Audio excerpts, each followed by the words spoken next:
must be built for ours.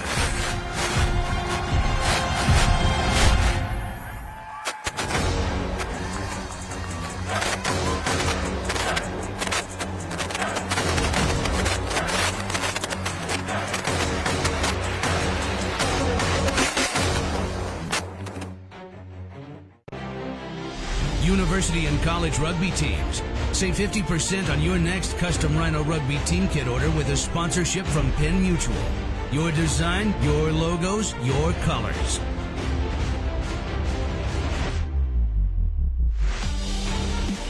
Includes jerseys, shorts, and socks. Save 50% on your next custom Rhino rugby team kit order with a sponsorship from Penn Mutual.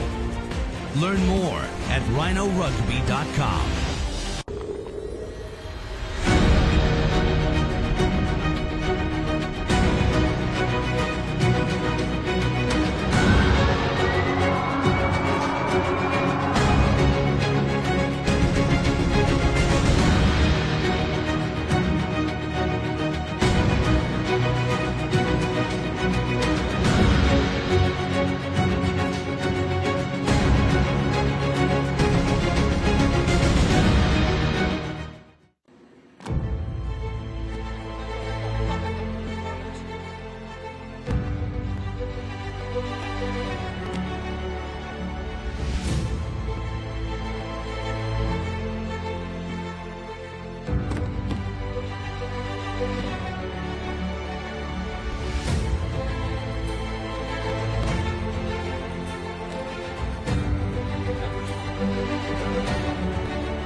Know when that's happening?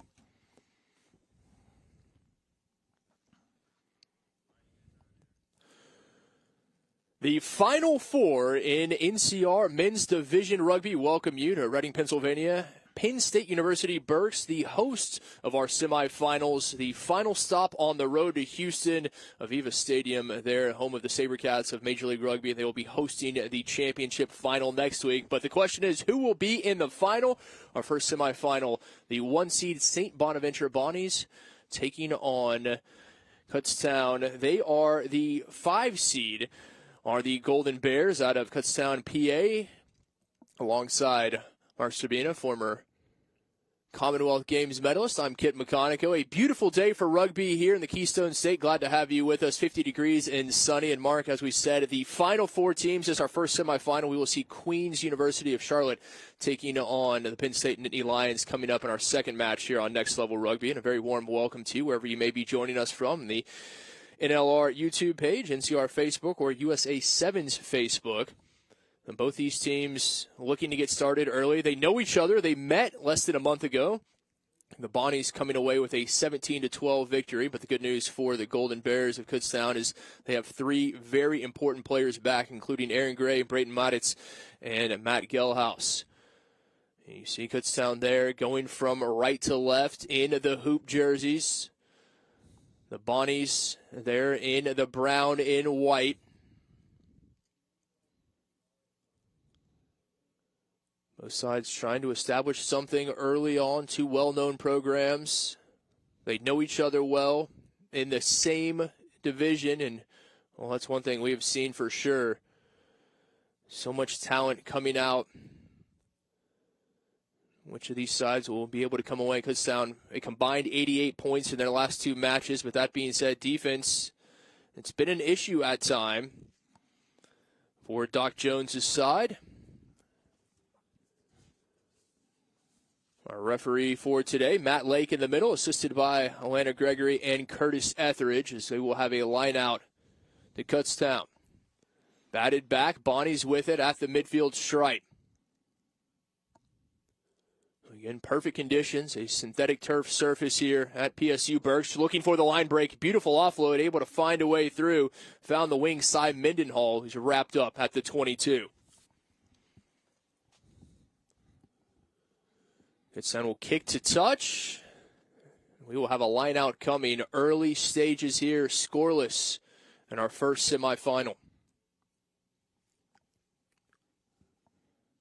Looking to get something going. The Bonnies will have the line out.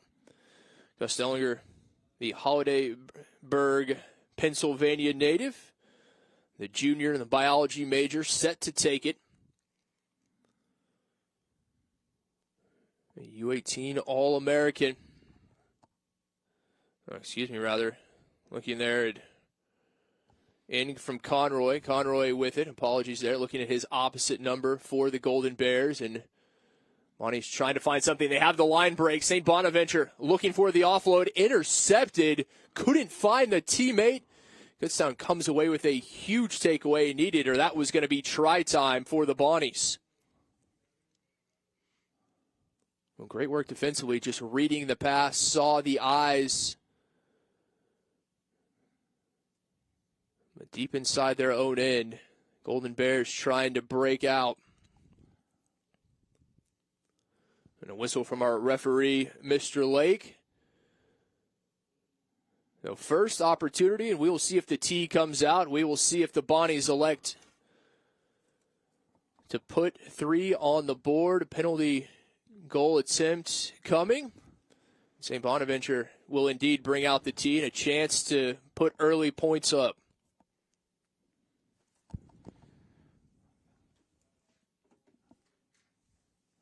Expect to see this battle with territory early on. Some early nerves. It's finals rugby kit, as you mentioned. Business end of the season. Both these teams will be jostling for territory and position early, just trying not to make too many mistakes to ease into this game and get the upper hand. Bonnie's fly half, Keelan Coyle standing over it. This one from straight ahead. See if Coyle can split the uprights and put the men from Allegheny, New York ahead. Kick up and good, raises the flags, and the Bonnies strike first. Well, that should settle some nerves for this team to be first on the board in a semi-final match. Give them some confidence. Stick their neck out in front early. And now an all-important kickoff just to secure that for the Bonnies and get back up into Kutztown territory. Mark, as you know, having such a wonderful resume as a professional player, and mentioned there playing in the Commonwealth Games as well. Big matches like this, it is important to get off on the front foot, come away with points early on, and that is what the 1 seed Bonnies have been able to do. Now we'll see what the response is from Kutztown. Well, Kit, I never was fortunate enough to play American college rugby, however, in my career, so definitely missed out. Well, it is certainly an experience that very few have, and Doc Holliday mentioned that, and young man's choice of where they attend college or university, one of the biggest choices they will make. And both these sides, very proud programs, able to break through. Kutztown drugged down and looking for the line break. Quick to the breakdown are the Golden Bears and look to be in business in that final third, looking to respond quickly after conceding points.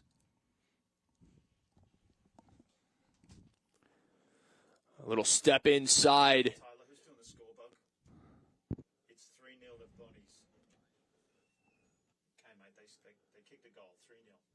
A whistle from Lake. An opportunity here, and we will see if the Golden Bears like to bring out the tee or if they will kick to touch, maybe set up a line out and try to find the opening 5 and take an early advantage. Buddy, do you have contact with the camera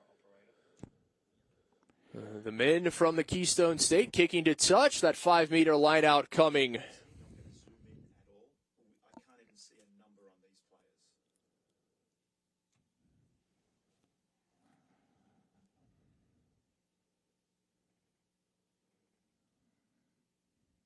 Big set piece opportunity here. The throw batted back on the turf.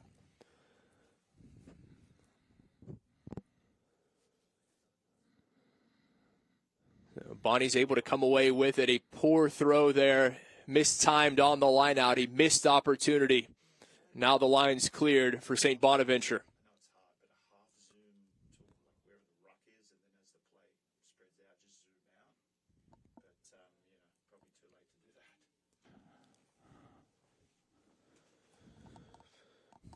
So line out will be taken by, when we say that, and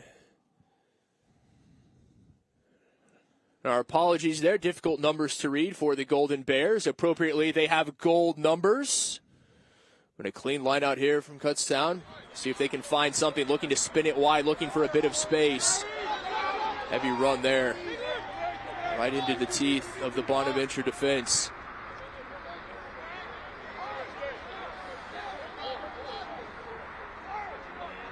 Mentioned these two teams met less than a month ago, and Kutztown really focusing on not making those penalties. They are a quick strike team. They have the attack to do things with. Both these seem so dangerous, ball in hand. Able to find a line break, looking for the offload support line there. Beautiful ball in. Well, Golden Bears in business, trying to get numbers there. They do offload it, maybe tries him, unable to slip through a try-saving tackle. I believe that was the fullback, Quinn, for the Bonnies. Quick tap and go. Kutztown across, dotted down, and there is the signal. Very nicely done, responding from the Golden Bears as they find the opening try. Great effort from Kutztown. The first try of the semi-final came through some great work, and they had the territory early on. They put the pressure on. A lot of mistake-free rugby, especially in the back line, just taking it forward, getting over the advantage line, which was good. The penalty killed Bonnies in the end. The quick tap, clever thinking from Kutztown. They saw that white line, they went for it, and it paid off. Well, you know how important playing a clean match is, particularly with so much on the line, and it is very simple. If you lose today, your season is over. You win, you head down to the Lone Star State there at beautiful Aviva Stadium in Houston, a chance to play for a national championship. All the work that these men have put in throughout their careers, the offseason, the early morning runs, the lifting, and it all comes down to this today. The conversion coming. I believe that is the fly half Thorne O'Connell, a Johannesburg native, to take it. Flag is raised. A successful conversion. We take another look at the line break. Very nicely done from Kutztown. It was all go forward rugby, just getting in behind the defense. You can see on that short side, or the shorter side, struggling to find their defensive structure again, the Bonnies. It's something that they know they needed to work on for this match. Kutztown playing very direct rugby, and it's paying off at the moment. The first try of the match. And this is a very important kick if they can secure that, because the Bonnies are going to come back with a vengeance. Just 10 minutes in. 28, 26. Already points on the board for both sides. Bonnies getting things started. The penalty goal. Kutztown responding with the try. Successful conversion just moments ago. For a little crossfield kick there. This one will stay in play, at least momentarily, and now out into touch it goes. A wonderful kick from so deep. Found some grass. Or artificial grass, we should say. But that is a great gain for the Bonnies. They can pile some pressure onto this Kutztown line out, make them work hard to come out of their red zone. See Ricky Rose, the co-captain there for the Bonnies in the red scrum cap, the big lock, wearing number 4. Both sides with impressive second rows taken nicely. Thirtle there, Gelhaus back in this match day 15 as well.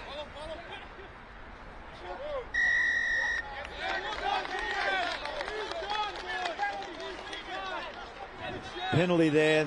We'd like to say in rugby, that's giving them a piggyback. They had them where they wanted them in terms of territory, the Bonnies, and just giving up a penalty like that at the Mall has allowed now Kutztown a sigh of relief. They can kick the ball to a better part of the field, although that kick execution wasn't the best. They would have liked to have got a little bit more of a gain, and still managed to get themselves up to the 40-meter line. So it's almost like a free ticket out of the red zone when you can receive a penalty. Blum, miscommunication, the hooker's throw not finding its target. Bonnie's with it, ball on the turf. St. Bonaventure able to come away with it. That one almost taken the other way. There was plenty of green grass in front of the Golden Bears had they been able to find it. Nicely done going through the phases here. Beautiful passing from the Bonnies.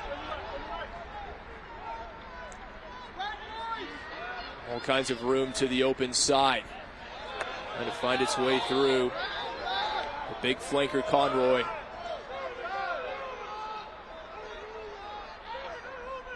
Oh, massive tackle, stiff work there defensively from the Golden Bears, and they win the penalty. That's a huge play from Kutztown.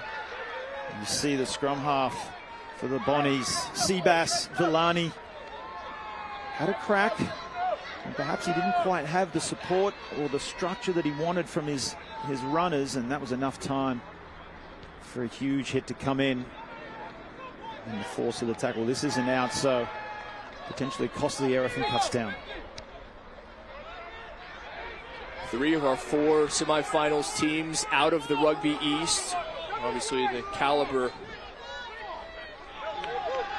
there, no surprise to anyone who pays attention to collegiate rugby. Batted back, able to come away with it ultimately.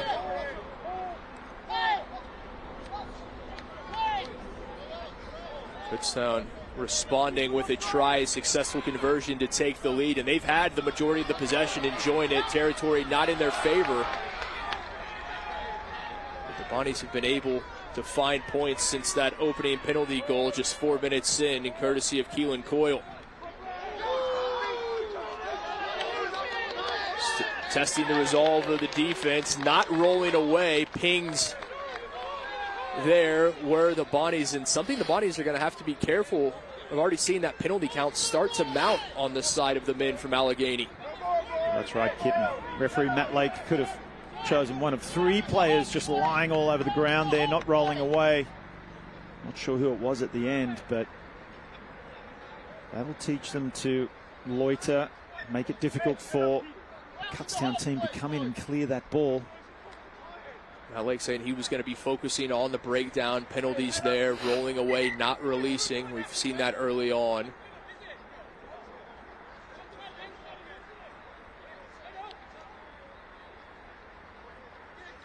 Again, our referee assisted by Elena Gregory and Curtis Etheridge for our first semifinal. Again, take the opportunity. Thank you. Glad to have you with us.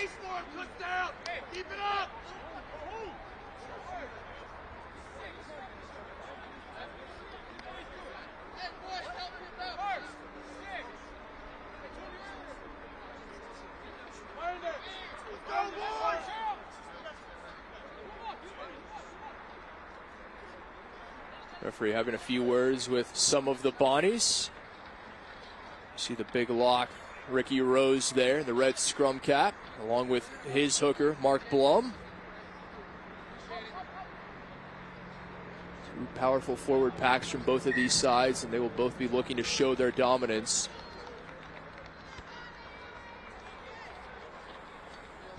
A good kick there, finding touch, able to flip field. Well, looks like they're actually going to put this one back at midfield. Thought that one may have found its way into St. Bonaventure territory. Not the case. There's our assistant referee right on the spot. Line out stolen away, right to Rose. Now the Bonnies looking to find something. Big flanker Conroy still rumbling, finally brought to ground. Quick to the breakdown are the Bonnies, looking for something outside with the wing, Mendenhall. Now Steffens unable to step back through. Another penalty at the breakdown, this time going against the Golden Bears.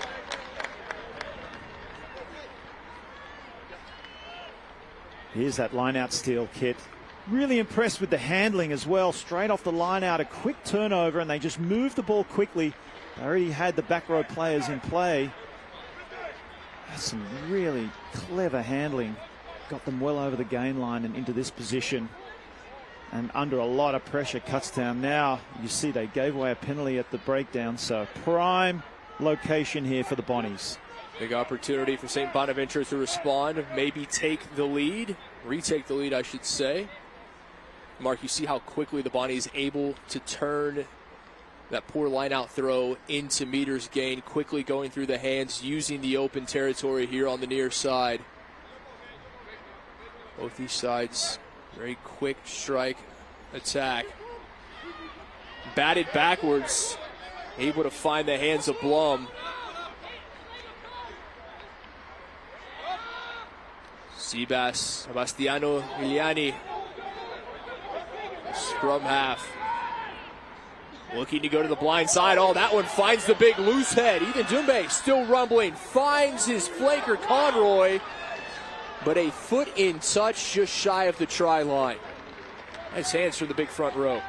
Was nice hands. And you see here, you see Gelhaus just running out of the line. He picked his opposite man. He thought he might be getting the ball. And that allowed some space out wide. Some scrambling defense to come across there and save the try, but they are under immense pressure at the moment now, Kutztown. A lot expected of the big lock. Matt Gelhaus, all 6'5", 240 pounds, the senior out of Cincinnati, injured earlier this year, but now back, and he is one of the keys for the Golden Bears. Some miscommunication between scrum half and first receiver. Not expecting the ball, expect it to go perhaps out a little wider. When he saw the first receiver, that ball coming to him, he wasn't not looking at that ball at all, immediately looked up, but the whistle had blown. And that is a miscommunication you could not have in a semifinal. This is why in these situations, Kit, it's so important to have your red zone exit strategies dialed in. You're under so much pressure from the defense. Any little error could be extremely costly, as we are witnessing right now. Bonnie's scrum will reset just about halfway through our first 40 minutes. You're just joining us. It was a quick start. All points coming in the opening 8. Coyle with the penalty goal for the Bonnies. Golden Bears responded just 4 minutes later with a try and a successful conversion to take the lead.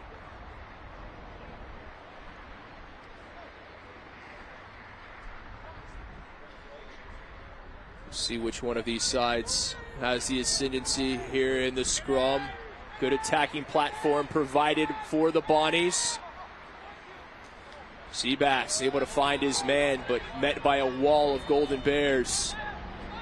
Just about 5 meters out. Looking inside that time, Bigler. Big forward, unable to make meters. Yanni. Little pick and go, nowhere to go for the Bonnies.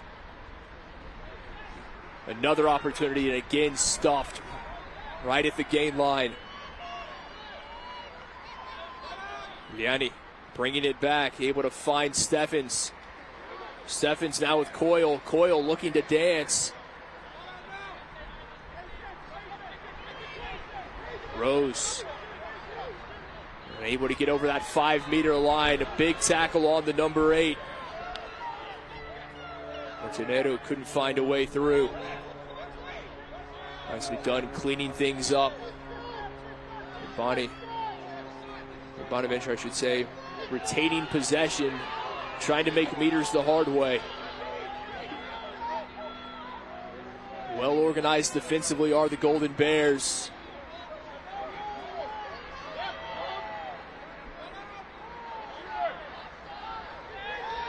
Flyhalf trying to find something. His number 8, a little dummy, but nowhere to go with it. Gelhaus in amongst the Golden Bears there with the tackle.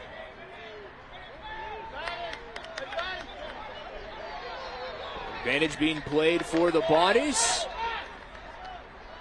They will take it quickly, looking inside, across and down. I believe that was the loose head.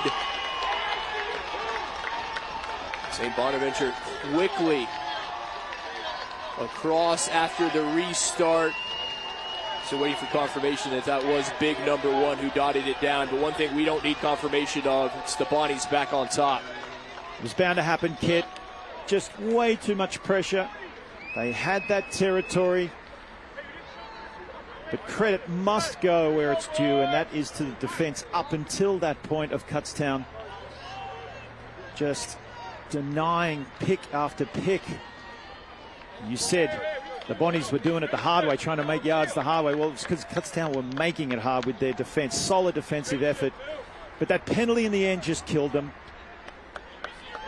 Coyle good on the conversion, and that makes it 10-7. Bonnies on top. The big loose head, Ethan Doom, the man, well, an appropriate name there. I think when you see him with the ball in his hands bearing down, that is, you want to get as low as possible trying to make that tackle. It's impending doom, isn't it? And he's got ball in hand. Well, what a game we have here, kids. Sorry, I just had to jump over you there. It's exciting stuff here in the semifinal. No, just about to say back and forth. And this is exactly what you would expect in this kind of match in a semifinal. The Bonnies early with that 3-0 lead. Kutztown coming back. The try, successful conversion, and now the response from St. Bonaventure. Bit of space here. Oh, just tripped up. Little ankle tap maybe bringing the man to ground. No doubt there will be a response from the Golden Bears. Still plenty of time remaining here in the first half.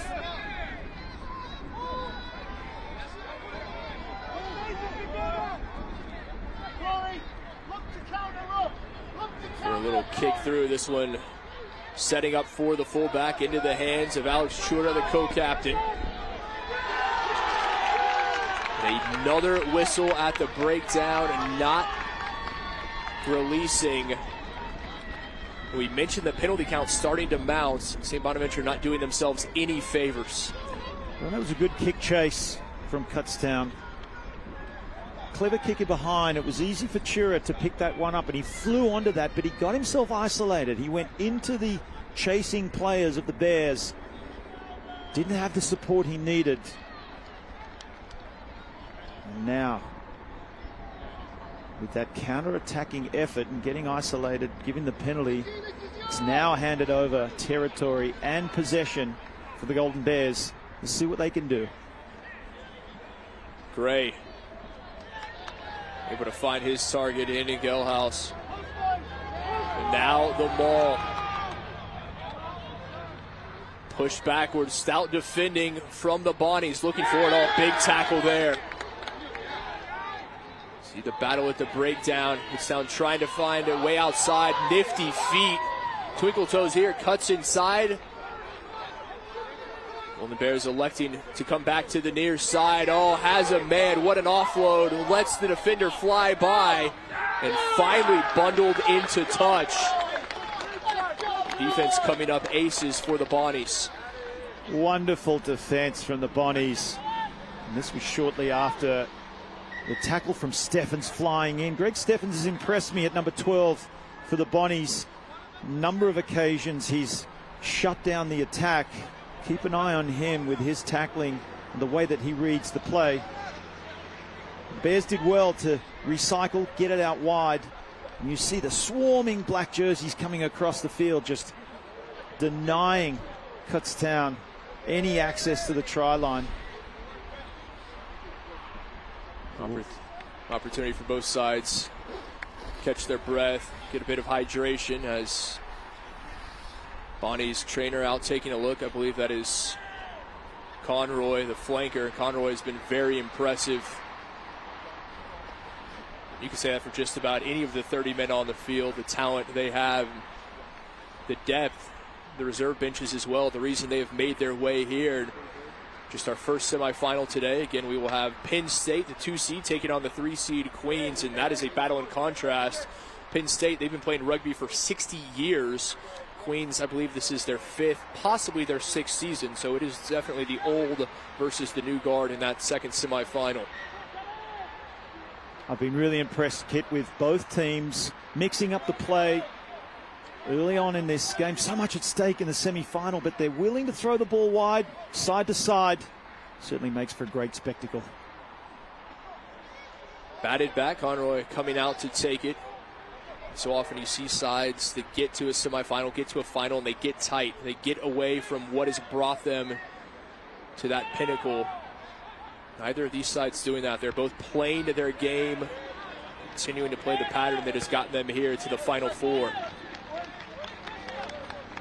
Able to clear the lines from inside the in-goal area. Maybe not as much as the Bonnies would have wanted, but it will relieve the pressure at least momentarily.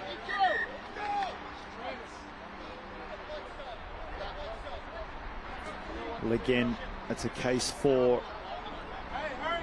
a good exit strategy. You saw that was a great clearing kick from behind, but under a lot of pressure, not much of an angle. Conroy will have to come off. Some blood there on the mouth of the flanker. It'll be number 19, Casey McGlory, coming on.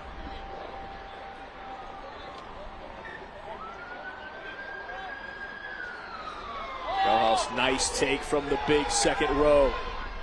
Able to establish the maul.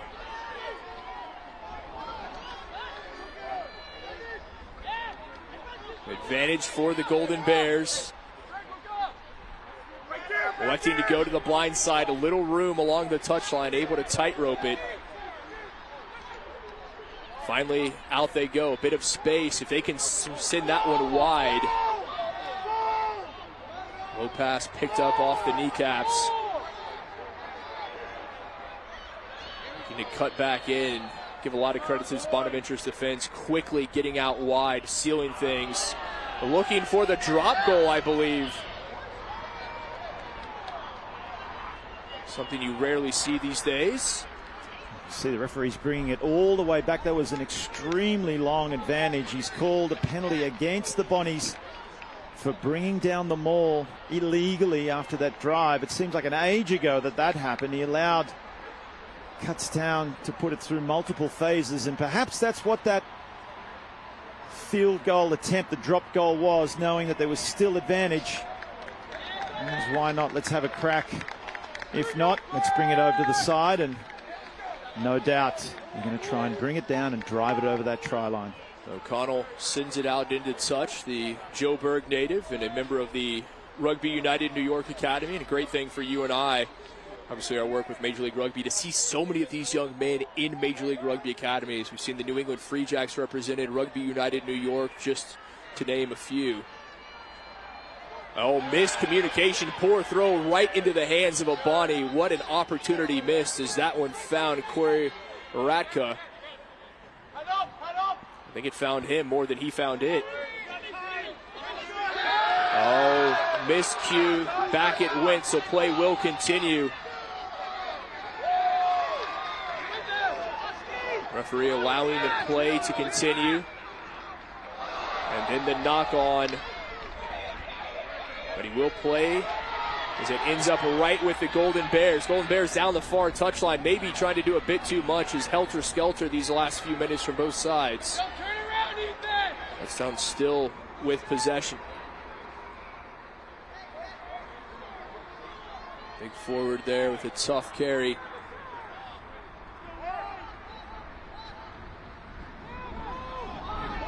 Again, getting that forward pack involved. Big men met by a pair of Bonnies. You know, that certainly takes it out of the defense, having to continue to make these tackles on forward after forward. Hear the response from the Bonnies defensively. They are starting to bring it. Ferocious defense.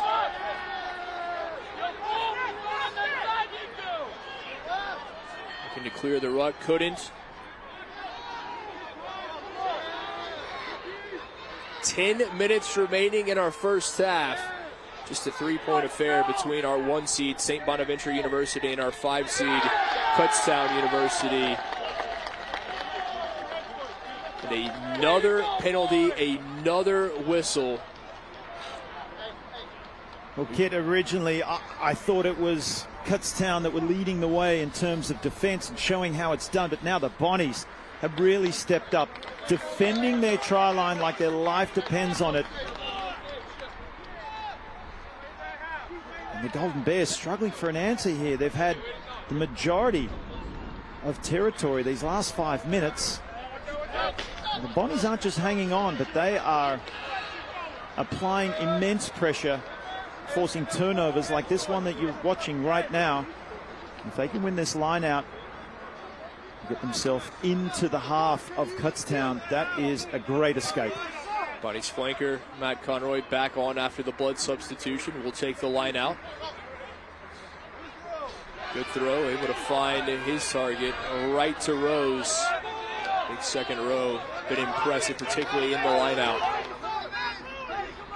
Mark, to your previous point, Kutztown a lot of territory. They've enjoyed it, but haven't been able to turn it into points.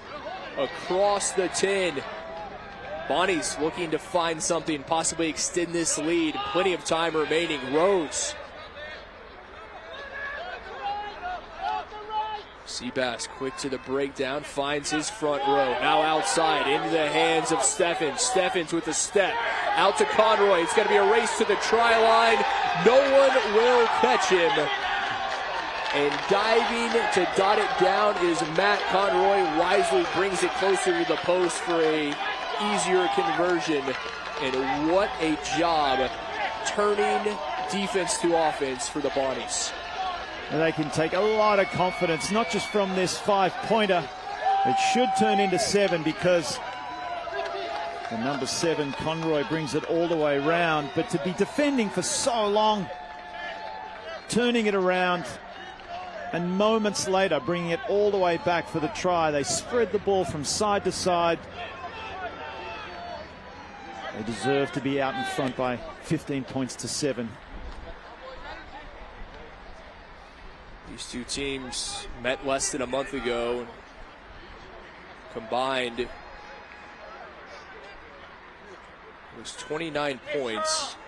Bonaventure coming away with a 17-12 victory, and we're well on pace to surpass that point total. Coyle up and through, remains perfect to split the uprights every time he's had the opportunity. And now 17-7, Bonnie's on top.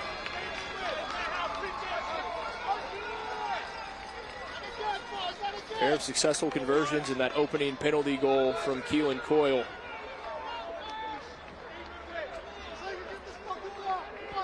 So Kutztown, they just need to hit back, tighten things up a little bit at the breakdown when they have the ball in hand.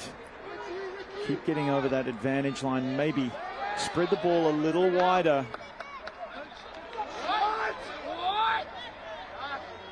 We saw that in their try earlier, their only try thus far for the Golden Bears. They were using that speed, getting it wide into the hands of the wings.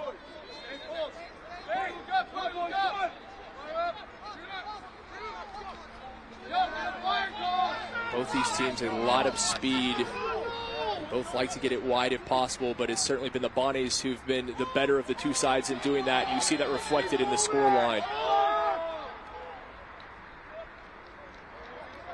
Let's not forget that line out they squandered too. Kit, that was crucial for them. It's a great point. In that situation, 5 meters out, right into the hands of Corey Radka. That is a mistake that you just cannot afford to make, particularly in a semifinal. Massive hit right there coming in.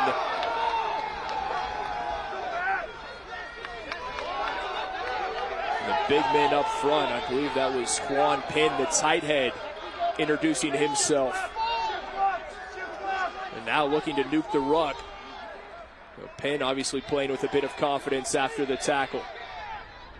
And passing, looking out wide, able to tightrope, stays in play. Bonnie's unable to send the ball carrier into touch. Kaiway, the Utah native, the scrum half. Top 25 athletes in the Beehive State his senior year. For the line break, not there again. Penn, part of the tackle for the Bonnies. Just 5 minutes remaining in our first half. Can Kutztown cut into this 10-point deficit? Highway. Looking to fend off one. That was Seabass, I believe, one of the great nicknames. Hopefully by the end of this day, my partner will have bestowed a few more on some of these young men.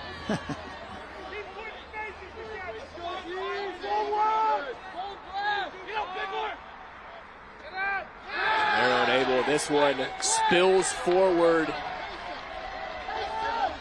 Bonnie's happy to take the gift. And we've seen this a few times from the Golden Bears, these long possessions going through the phases. We mentioned how much time they've had ball in hand, but they've only been able to turn it into a single try. They showed a lot of perseverance and patience there, especially with this Bonnies defense. And one thing I will say about the Bonnies defense, they were able to get off the line and force Kutztown back time after time. They spent a lot of time around their halfway line. They need to see these big tackles here.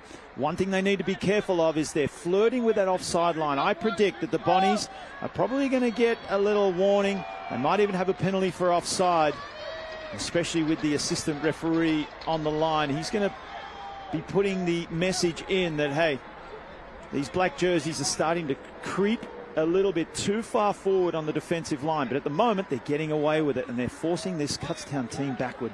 Put in by Sebastiano Miliani. Sorry. Now looking to come here to the open side. Little kick. We'll see if the chase is there for the Bonnies. This one's sitting up and fielded by Quinn. Quinn looking for space. Able to find a teammate with the offload.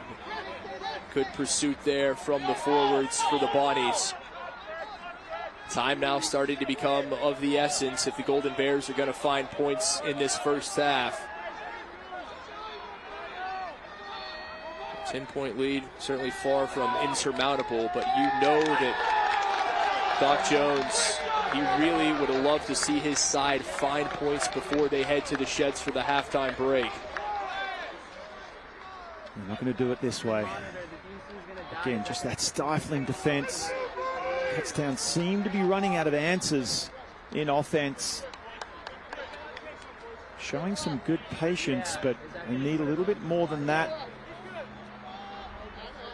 Perhaps they can find the edge of the Bonnies defense a little bit more rather than taking them on through the middle. But they have managed to find some leeway. They're just not backing that up.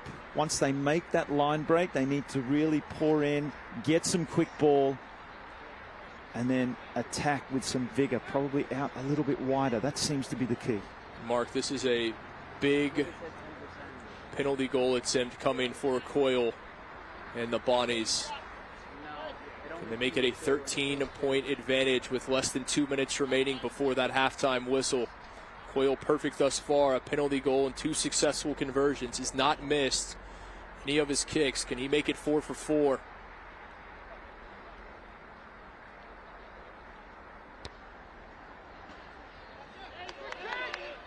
Coyle just a bit short.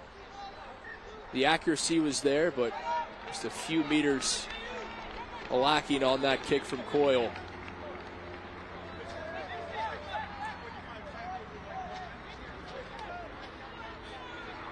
Lets the Golden Bears off the hook a little bit now. Not going for a lot of distance with that dropout, and this could be dangerous now. So over a minute remaining before that halftime whistle. Mr. Lake, obviously the man who keeps time down on the pitch. Penn batted back. Yes, Penn cleaning things up at the ruck. Seabass now with Rose at the 10-meter line.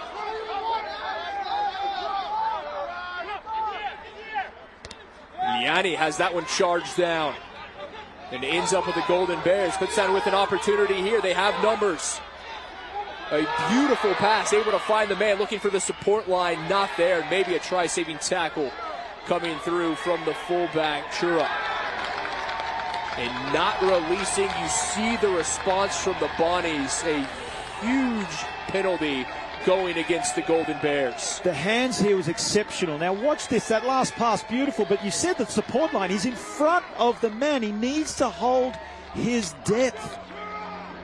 The ball carrier wanted to give it in, but I'm going to have to give a forward pass if I give it back inside. So it's just one of those little things that inches matter. Ventura, the co-captain, comes up, makes the massive tackle, not releasing the call against the Golden Bears. And halftime, to the sheds we go. Our first semifinal, 40 minutes in. And at the break, it is the 1 seed, St. Bonaventure, leading Kutztown 17-7. It's exciting so far, Kit. Can't wait for the second half. Stick with us. Halftime here in the Keystone State. In our game, we play with our hearts. We don't play with sticks, bats, or gloves.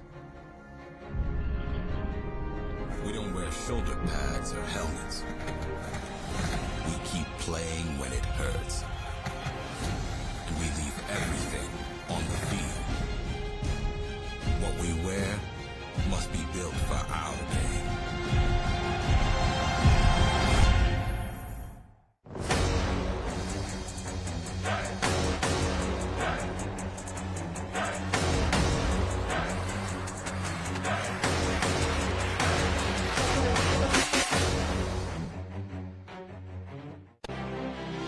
University and college rugby teams. Save 50% on your next custom Rhino rugby team kit order with a sponsorship from Penn Mutual. Your design, your logos, your colors.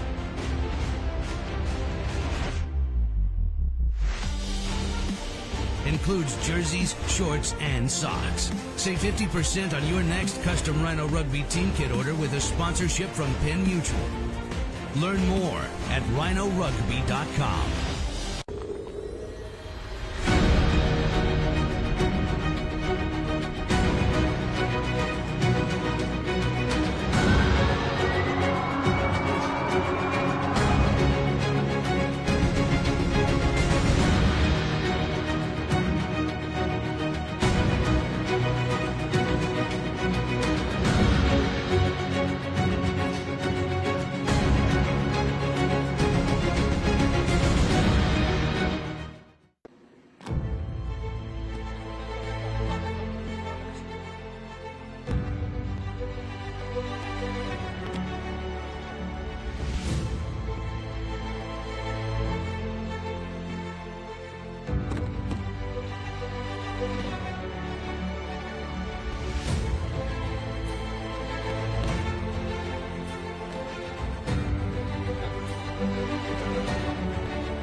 play with our hearts.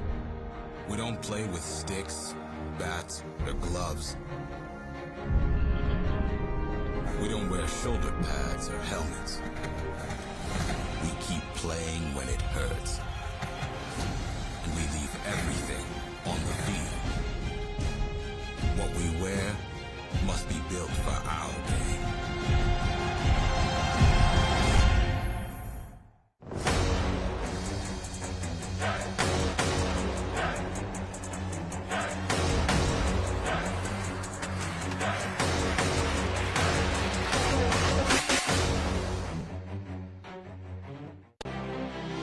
University. Halftime here in Reading, Pennsylvania, the campus of Penn State University Burks. Our first men's Division I NCR semifinal, and at the break, it is the 1 seed St. Bonaventure Bonnies leading the 5 seed Kutztown Golden Bears 17-7. A beautiful day in the Keystone State. Glad to have you with us. Hope you'll join us for our second semifinal featuring the 2 seed Penn State Nittany Lions and the 3 seed Queens University Royals. I'd like to remind you that Rhino Rugby is the official equipment and ball of National Collegiate Rugby. From hit shields and tackle bags to rugby balls and custom team wear, Rhino has it all. Unmatched worldwide, Rhino products will ensure your training and gameplay and will elevate to the next level. Visit rhinorugby.com today for all of your rugby needs. Stick with us. Just about 4 minutes away from half number 2 between the Bonnies and the Golden Bears.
play with our hearts.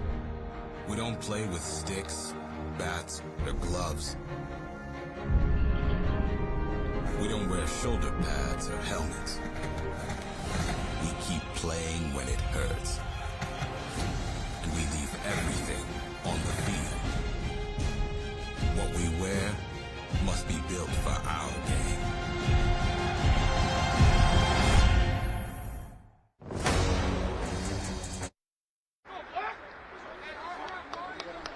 Moments away from the start of half number 2 here at Penn State University Burks. Glad to have you with us in Reading, PA. Beautiful afternoon. Temperature just above 50 degrees Fahrenheit. Sunny. Could not ask for better rugby weather alongside Commonwealth Games medalists.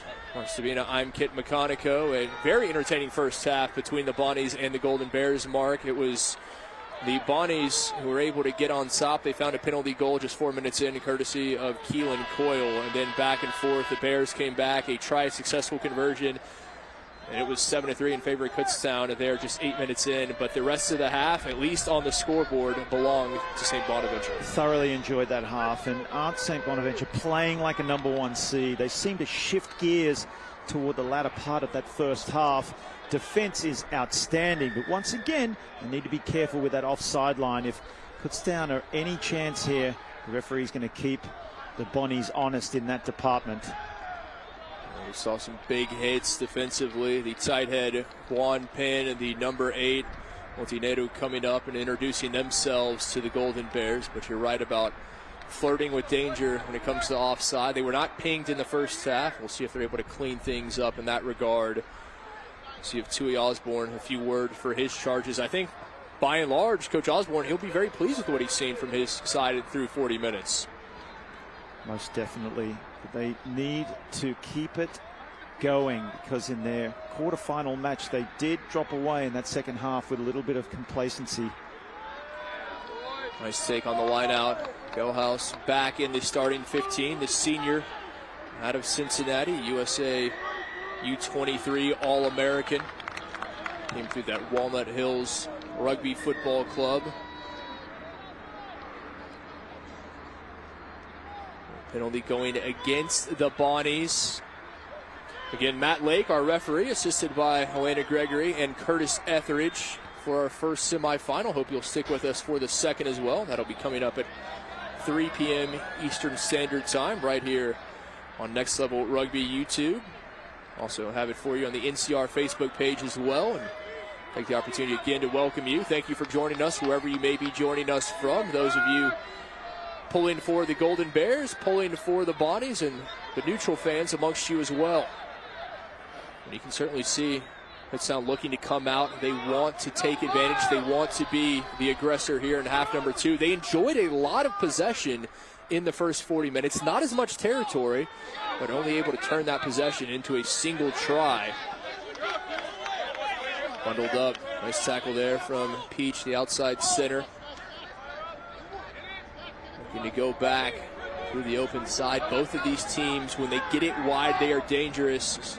Kaiway quick to the breakdown. Nice offload there. And for Kutztown, I really think that is where you would like to see them. Kaiway's doing a good job, quick to the breakdown. He's getting a clean ball out, but they need to get it out wide. They need to get it to the danger men. Kudikashvili, the Georgian wing, we haven't called his name once tonight.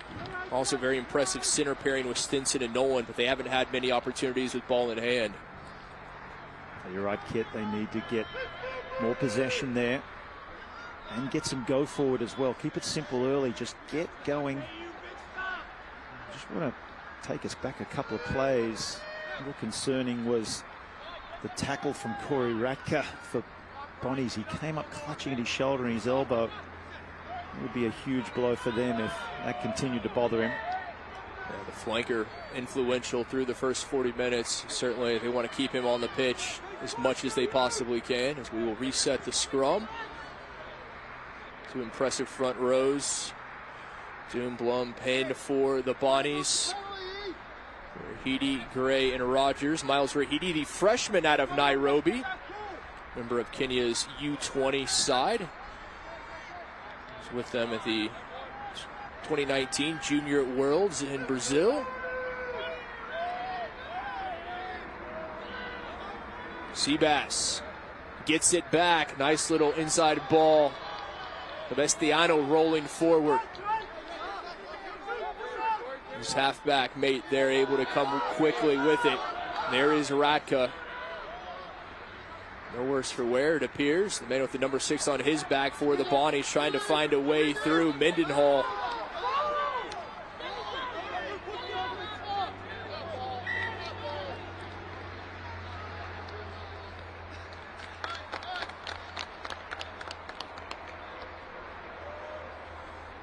Sebastiano Giuliani, he and his brother Lorenzo, both on this side.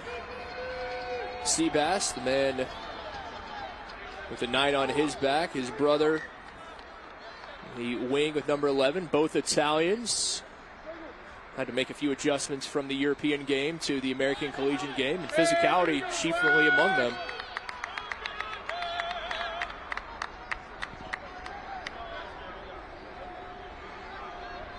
We've seen plenty of physicality here today, Kit. It's unrelenting. Expect to see that in the semi-finals, National College Rugby. We expect to see some more. Scrum starting to wheel. Giuliani able to get it out in time. Finds his halfback pair. A little ball over the top. That one bounces and off the knees. Knocked on. Could not hold it. The idea was there. The execution lacking just a bit. I was just about to say that. Saw the space. It was just, he just didn't commit to that pass. He floated that one over the top. Keelan Coyle. I'm not sure if he was actually in two minds as to which one of the players he wanted to float it to. There were two out wide, and it sort of landed in between. And you can also give the defence some credit for applying enough pressure to have him force the pass like that. As you said, Kutztown, had they not forced that error, they were in trouble. They were indeed. Kaiway puts in big push. What a job from the forwards for the Bonnies. I say that. The scrum not straight. You see the big men up front, Doom, Blum, Penn, showing their chops in the set piece. Opportunity now for Kutztown. Still might want to get a little bit more, commit to some more yardage on those kicks. They need to get back up into the territory of Bonnies, and they'll have watched the Bonnies match against Mary Washington, as they got out to a 25-0 lead at the halftime break and then allowed Mary Washington to come back and score. They ended up posting 2 more tries themselves, but there's an opportunity now for Kutztown to fight back. Mark, that's a great point. That victory they had over the 7-seed Mary Washington, ultimately 39-7. But things getting a little tighter in that second half because they took their foot off the gas. Conversely, in the quarterfinal there at New Rochelle, it was Kutztown, the 5-seed, who took down the 4-seed Iona in a very impressive performance from the Golden Bears, coming away with that 54-24 victory. A bit of an upset, at least on paper, as it was a 5-seed over the 4-seed. But I think anyone who's seen the Golden Bears play this year, it'd be hard to argue that that was much of an upset. Take the opportunity to let you know that NCR teams can save 50% on custom kits. Rhino Rugby and Penn Mutual, they have teamed together to save National Collegiate Rugby teams thousands. Rhino Rugby, they will work with your team to design your next kit with Penn Mutual logo on it. Penn Mutual, they will then cover half the cost of your college's rugby kit, including jerseys, shorts, and socks. Can't beat that deal. Go to rhinorugby.com and start designing your custom kit today. Inside, able to find the center. That Peach, it's a rare carry. Yanni finds Coyle. Give the scrum half Sebastiano a ton of credit. He is always quick to the breakdown. It seems like always comes with an accurate and clean ball. There again, will come to the blind side. Oh, finds a bit of space with the fullback, Chura. Chura fins one off.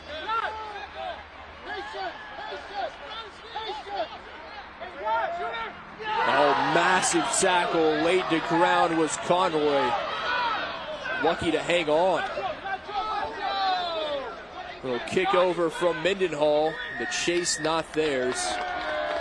See Josh Smith with the 23, who's come on off the reserves bench for the Bonnies. Wow, he was just lined up from a mile away, wasn't he, Matt Conroy? But as you mentioned, Kit did extremely well to maintain possession, lay it back. And this penalty, actually, I thought that might have been the case when you saw the winger put the kick in. That was Mendenhall, and then just completely blocked by the defensive line to get through. Referee on the spot there to see that. Calling obstruction on the defense. This could be a costly error right now, Kit. Indeed, Coyle using that boot to perfection. Ewan Coyle just one miss off the tee in the first half. He was 3 of 4, 2 conversions and 1 of 2 in penalty goals. The only one he missed was at the final stage of half number 1, and that was from just about 40 meters out. Couldn't split the uprights. Gelhaus there, nicely done from the big second row for the Golden Bears.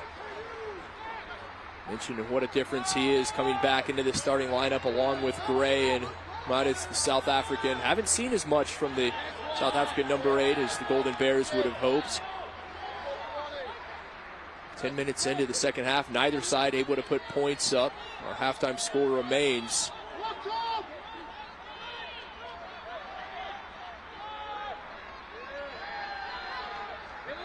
Big prop, unable to get much going there. Tackle from Montenegro. Looking for the knock on. Referee allowing play to continue. It's down in a dangerous situation, and they will clear the lines.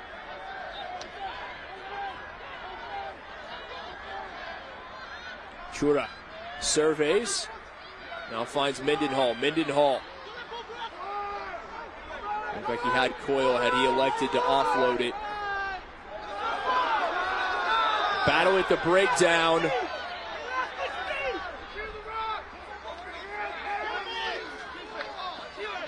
Rose keeps the legs churning.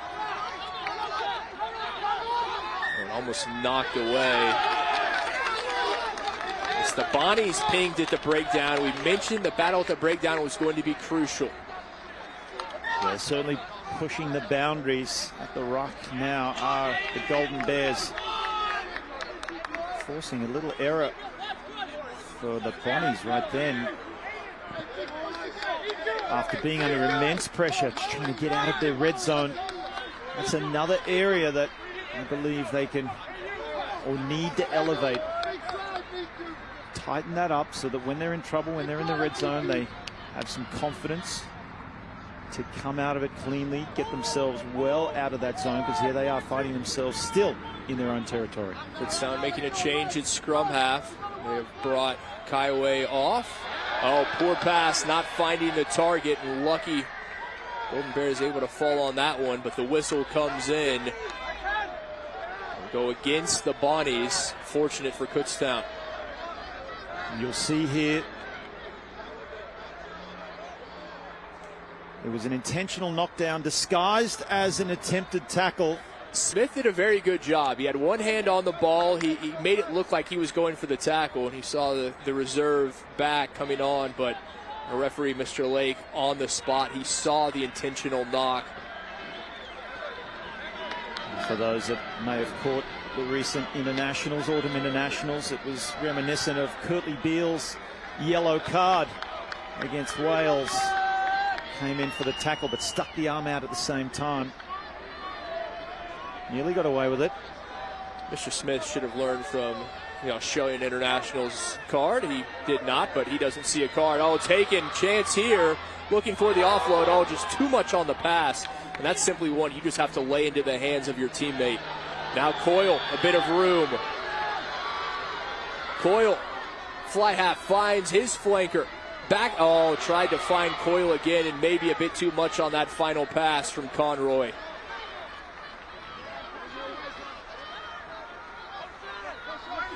Conroy would have been better served just to go to ground and wait for the support.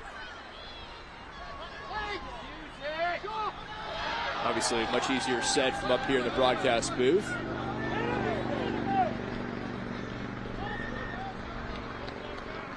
Back we will come for the penalty. The physicality just continues to amp up. And I think it's taking its toll on the Golden Bears. This is what I believe has been a major difference between the two teams. They've had plenty of opportunities, Kutztown. They squandered, and of course, here they are in their attacking structure, unable to shut down the counter-attacking ability of St. Bonaventure. And they just seem, as you see them now, look at the shape of the maroon and white jerseys. They seem tired. They're not getting back into position. as quick as the Bonnies. And it is really showing now. They're hanging on for dear life, Kutztown. Mark, to your point, you remember that first try for the Bonnies, that they took it almost the length of the pitch. It was a mistake. Kutztown, they were 5 meters out, and then Coyle and mates took it the length of the pitch, found that opening try for St. Bonaventure. Did a very good job pouncing on those mistakes are the Bonnies. Radka. Otineru, the number 8. Coyle. Able to fend off one, still with Coyle. Has a man. He will come back. See the reaction. Chura, he thought he was in. It was going to be try time for the Bonnies fullback, but not to be. I didn't quite see what the referee called there. It is obstruction. Thought it might have been. And keep an eye out now on Keelan Coyle. He seems to be finding some space and looking at running the ball a little bit more as the defense starts to open up. As you start to see some heavy legs on the pitch, that is not the case for number 10 in black, Coyle. He's found another gear.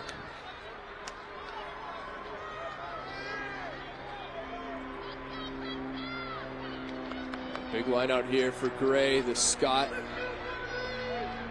man from Edinburgh will need a good throw. Has it.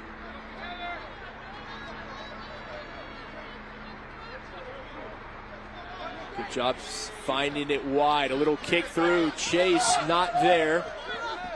On top of it first was Steffens. Steffens has had an impressive match for the Bonnies.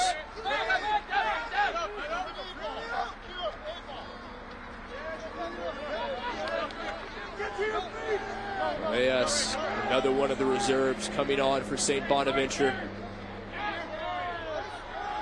Right at the logo, we will see the men who have that logo on their jersey, the Nittany Lions of Penn State, making a short trip over from Happy Valley for our second semifinal, and they take on the Royals of Queens University. But right now, all the focus is on the Bonnies and the Golden Bears. And great defense from the Golden Bears.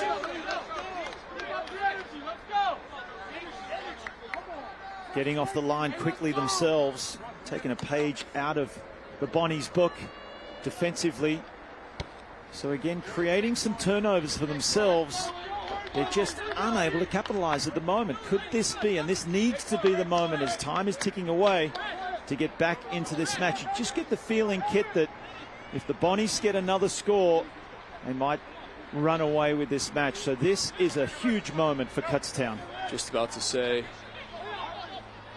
Kutztown, if their only try and conversion, that came 8 minutes in. They have not put points on the scoreboard since that 8-minute mark of half number 1. And you know that somewhere deep in the recesses, that is there. Ping for not releasing are the Bonnies, and this is a great opportunity for Kutztown to bring out the T. Penalty goal attempt. See if you can put 3 on and cut this to a 1-score match. I think it's a wise decision. Not the easiest kick. Got some distance. It is in front. But yeah, just to get something for their efforts. As you mentioned, Kit, then they're only a converted try away from drawing the match as opposed to feeling like you're 2 scores away.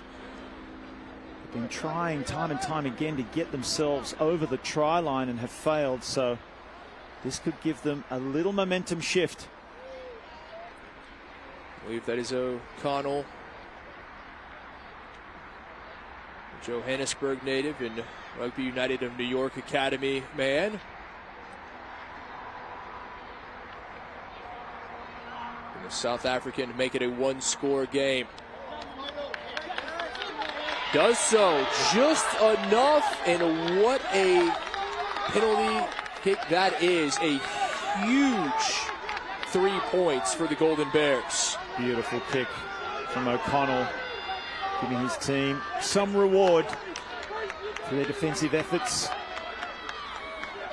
Wasted no time once they got inside the territory of the Bonnies just to get themselves back in the game with 3 points. They still trail by 7, but that's going to feel a little better And momentum-wise, they hadn't put points on in almost 30 minutes of gameplay. They had to put points on the board and cut it to a one-score, a try and a successful conversion as this kick is charged down right into the hands of Rose. The big co-captain in second row. He wanted pay dirt himself. Yanni will keep it. Still on his feet is the scrum half. Chura. On the first receiver. That time it was Coyle. Looking inside, and it's going to be the second row mate. Lock to lock, Andrew Bigler with the response. Try-time Bonnies, and that is what good teams do. When they concede, they come back immediately with points of their own. And once again, that try comes off the back of Kutztown struggling to get out of their own zone. It's the second time the kick's been charged down. As you see, into the hands of the Bonnies in a very dangerous area. Scrambling to get back in defense with the Golden Bears, and moments later, the clever pass, the line from Bigler, the sleight of hand from Conroy combining beautifully. You expect to see that from the back line, not necessarily the big fellas of the forwards. Yeah, mislabeled. That was Conroy with the assist. A beautiful offload from Conroy, and the flanker has had a fantastic afternoon. Coyle tacks on two with the conversion, and just like that, the Bonnies extend their lead yet again at 24-10. It was 7. In the blink of an eye, it's back to a 14-point lead for St. Bonaventure. And only moments earlier, we were just saying how Kutztown are back in this match. 3 points, perhaps a momentum shift. The Bonnies had other ideas.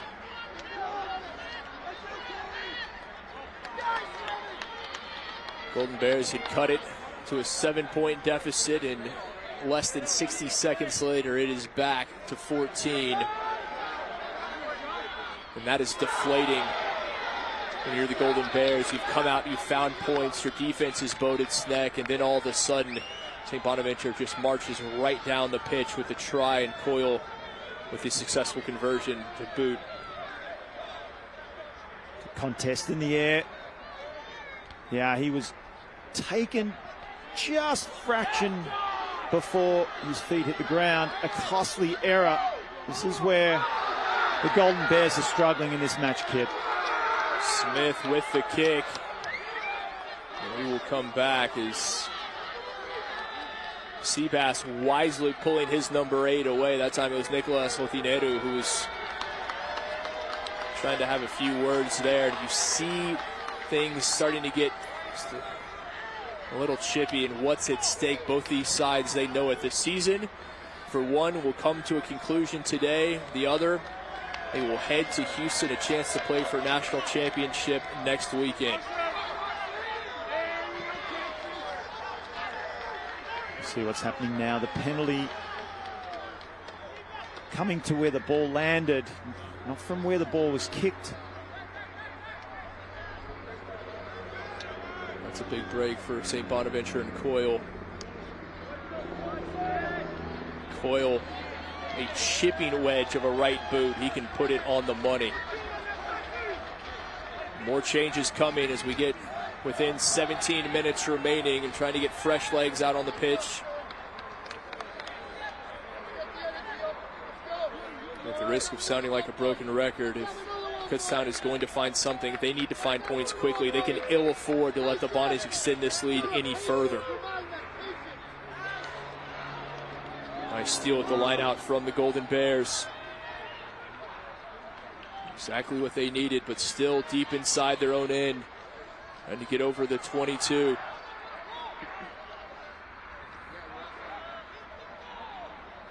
Referee making sure that Bonnies stay onside.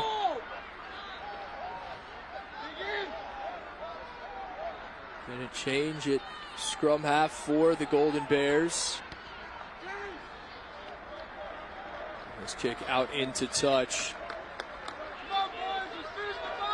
Well, that's some relief, Kit, but I'll maintain what I've been saying. That seems to be an area that they have struggled compared to the Bonnies, and that is coming out of their own 22. Again, you can put that down to the defensive pressure of St. Bonaventure as well, combining, but Kutztown need to get out of their zone a lot more effectively than they have. Well executed line out from the Bonnies. Carry there. Radka. Yanni trying to find a bit of space. What an offload. Going to ground and still able to find his man. James Aiken, the big front row. That one finding him. Not releasing. Looking for the quick restart. Mendenhall. Almost turned over. Conroy, what a match he's had.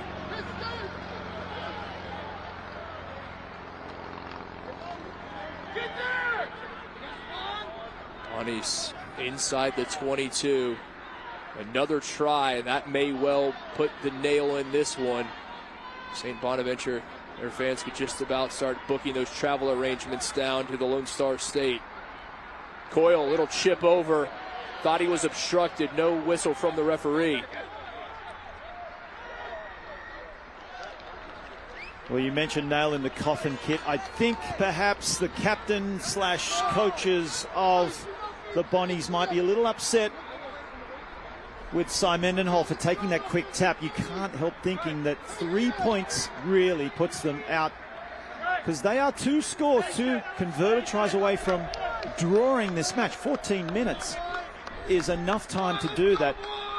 But if they put another 3 on top with a penalty kick, and that was a kickable kick, that would have put this game surely out of reach. But they're still alive at the moment, Kutztown. And particularly when you think about the caliber of goal kicker they have, and Keelan Coyle, what he's been able to do today, why not give him the opportunity to put his side up 17? Able to break through. Nice line break. Looking for the support. Finds it. Much better here from the Golden Bears, but they need to turn it into points.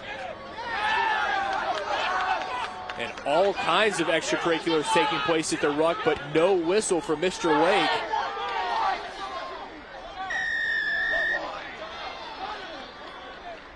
Quite surprised that that was the case in that situation. Couldn't help feeling that was perhaps offside. Just diving in, diving over the top. You would normally see a penalty for that.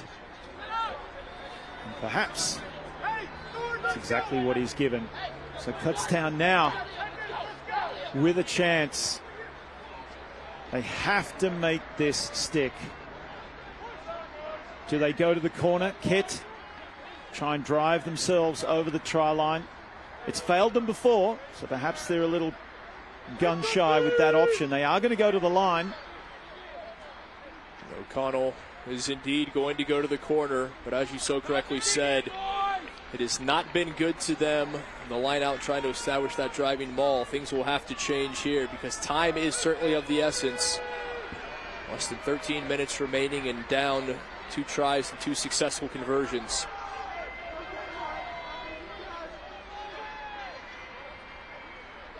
Able to complete the first step, but couldn't establish the maul.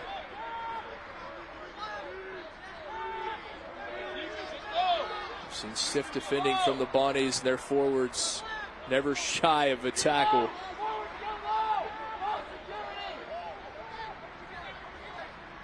Kutztown keeping things in sight. First receiver trying to find a bit of space, nothing there. See if they elect to go wide. Now they do. Batted on. Oh, what a job there. Beautiful little tap pass. But still shy of that 5-meter line.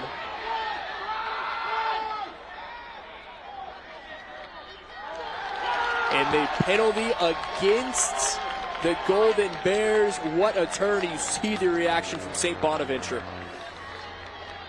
Yeah, very unfortunate for the Golden Bears. Some lovely enterprising play out wide, looking for that channel. They found some space, but then the covered defense coming across, wrapping up the wing. Look at that pass, and then the fast feet. But then the replacement for the Bonaventure, Josh Smith, gets his mitts in there, and then in come the reinforcements. It's a maul.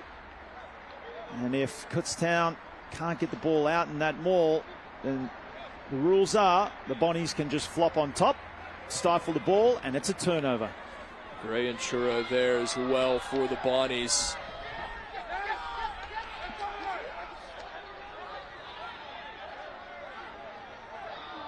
Right now, St. Bonaventure, Suey Osborne and his staff, one eye on the pitch, one eye on the clock.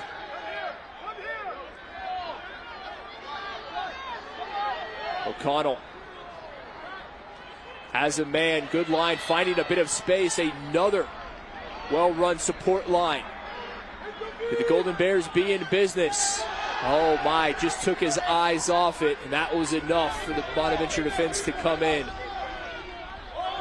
Back on the other side of the 22 now is Kutztown.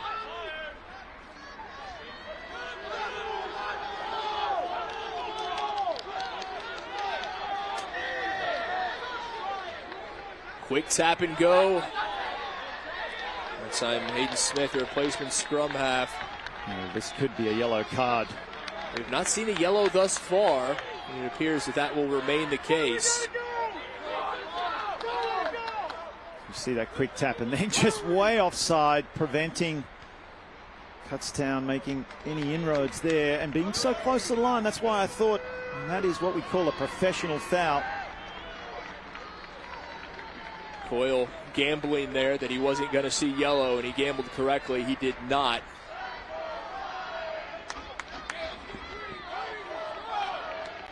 This is an opportunity the Golden Bears have to make the most of. They need a try. And as I say that, this one's stolen away. Bonnie's somehow able to come away with it. The line's cleared by Liani. Need to get it out wide. A bit of space if they can find it. Smith pursuing defensively. Chance here, cutting inside. O'Connell. Wrapped up by Coyle.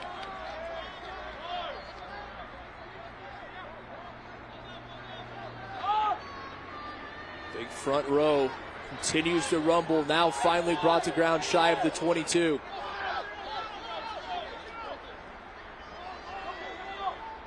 Tried to rip it away, looking to dispossess the Golden Bears. Bouncing up and lost it.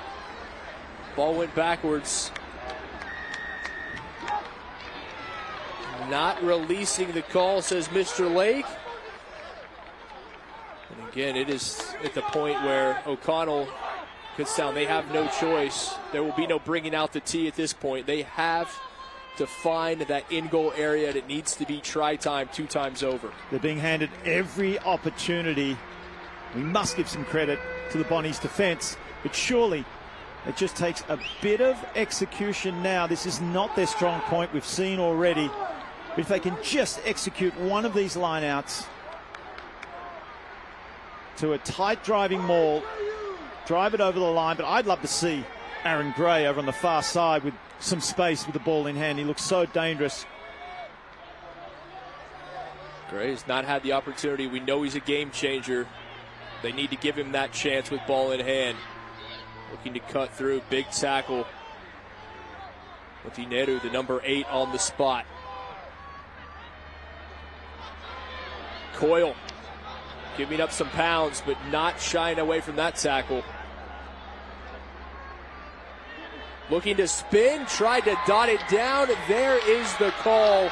Able to muscle it down for the try. And it could not have come at a better time for Kutztown. Keeping this semi-final alive. The crowd love it. You can hear we're in for a final 7 minutes to remember. If Kutztown can add the extras, they need to score the conversion kick here, and it's going to be tough. But that was great pressure, and we said, Kit, it was bound to happen. Surely they can't keep getting opportunity after opportunity in this part of the field and not score the try. They've done that, but man, what a difficult conversion attempt this will be. This is to keep their hopes alive, in my belief. O'Connell, 6'1", 210 pounds senior, a finance and personal finance planning major. He knows a few things about making money and taking care of it. He needs to take care of this conversion.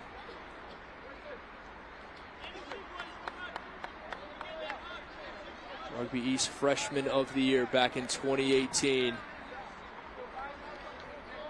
And if he's unable to split the uprights, it will be a huge sigh of relief on the Bonnies sideline.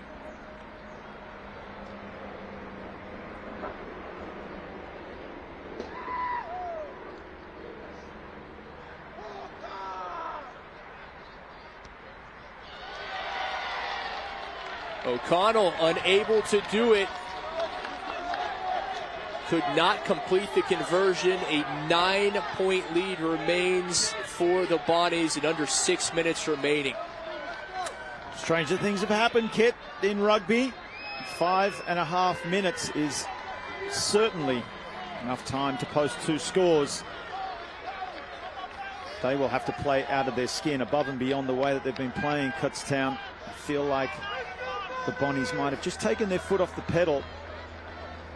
But the Golden Bears are capable, and maybe they've got some confidence, but they have to score in the next minute. And interesting you mentioned that, because St. Bonaventure, they did that a bit in that quarterfinal match, even though they came away with that handily 39-7 victory over Mary Washington. They took the foot off the gas in half number 2, and you would think that's something Tui Osborne had really hammered into his side this week, that we have to play the full 80 minutes. Tense times on both sidelines.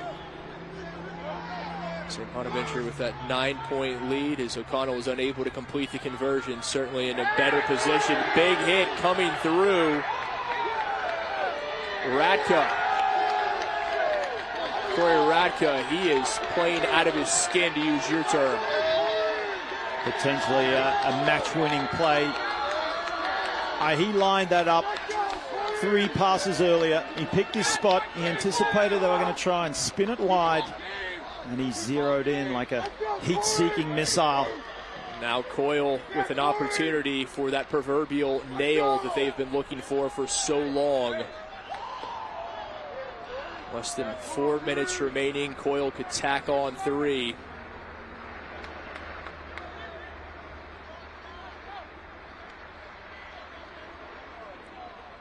They've come up with a big play when it has mattered. The Bonnies, including that play there from Radka. The men out of Allegheny, New York, even though these 2 schools in bordering states, they're still almost 5 hours apart. Keystone State and Empire State, respectively. As Coyle, no trouble. Pretty as you please. Keelan Coyle with the successful penalty goal.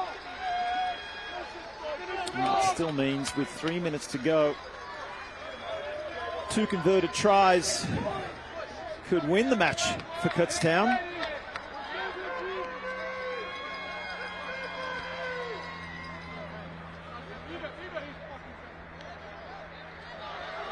Bonnie's with it right now, maintaining possession, playing clean, not giving up penalties. That's what it's all about for Tui Osborne's side. They don't need more points. They just need to take precious seconds off the clock. Coyle had it not free. It looked like it was ripped out in the tackle. Referee Matt Lake says it's a knock on. Interesting that the Bonnies went for that option to try and spin the ball wide and run it when they could possibly just lock this one down, keep it tight, even kick it down. And you don't want to give away possession necessarily like this, but still playing some high-risk rugby. This is the point where you let the big men up front make those carries. You see the push from the forwards for the Bonnies. Smith, replacement scrum half, trying to find a bit of space as he cuts back inside. And turned over, poached at the ruck, or was it? Now you saw a Kutztown player just coming straight off his feet, supporting that ruck. Flopped over the top of it. Here it is, just not supporting his own body weight, sealing off the ball on the ground. Sebastiano Vianney, the star scrum half for the Bonnies, the Italian being attended to, and we hope that's nothing more than a cramp. Rayner out, and it appears that is the case as number 9 pops back up and ready to go. Just about 90 seconds remaining in this one. Again, the winner, they will take on the winner of our match coming up at 3 p.m. Eastern Time right here on Next Level Rugby's YouTube channel, also on NCR Facebook. It'll be the 2-seed Penn State Nittany Lions, a bit of home cooking as they make the trip over from Happy Valley. Home field advantage, I should say. And they will be taking on Queen's University out of Charlotte. The Royals making the trip up from the Tar Heel State. The winner of that match will see the winner of this next Saturday, 7 p.m. Eastern Time at beautiful Aviva Stadium in Houston, home of Major League Rugby's Houston SaberCats. Could not think of a better venue for that NCR National Championship final. The road to Houston, and it appears that the Bonnies will indeed be making that trip down to Spacetown.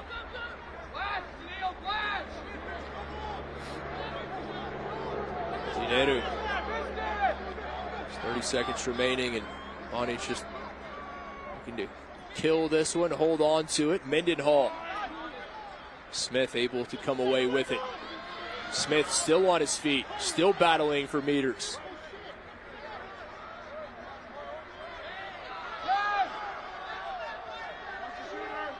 Coyle with Rose. It has been a team effort. Some standouts. Keelan Coyle, one of them for the Bonnies, is the final whistle. You hear the horn, but it's our referee, Mr. Lake, who keeps the official time down on the pitch. But you not imagine there's a lot of time remaining.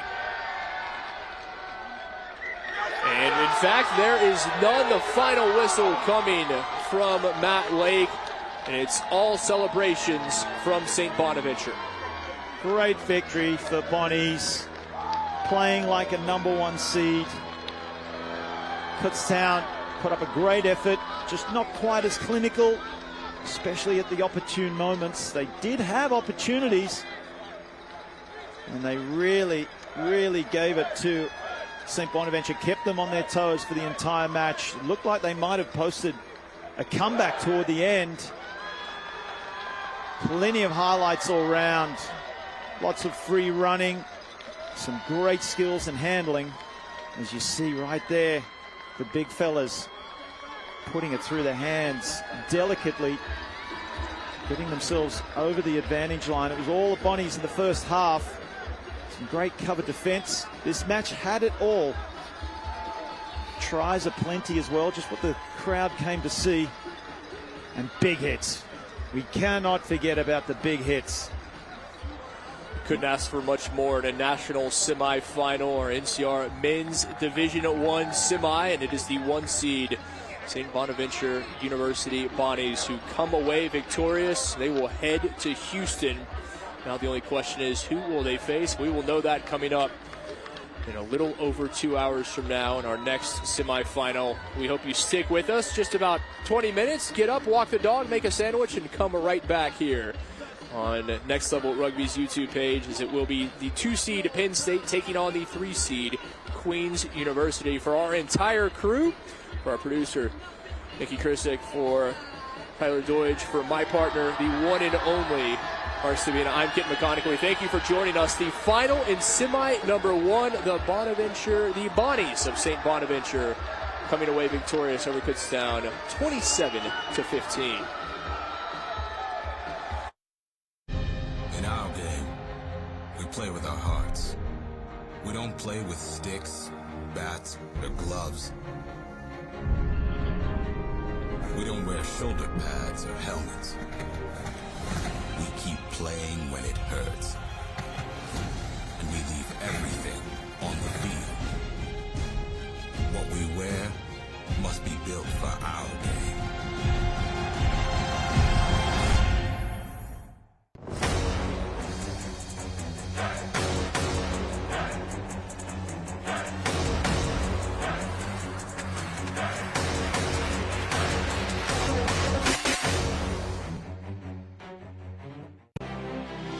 University and college rugby teams. Save 50% on your next custom Rhino rugby team kit order with a sponsorship from Penn Mutual. Your design, your logos, your colors.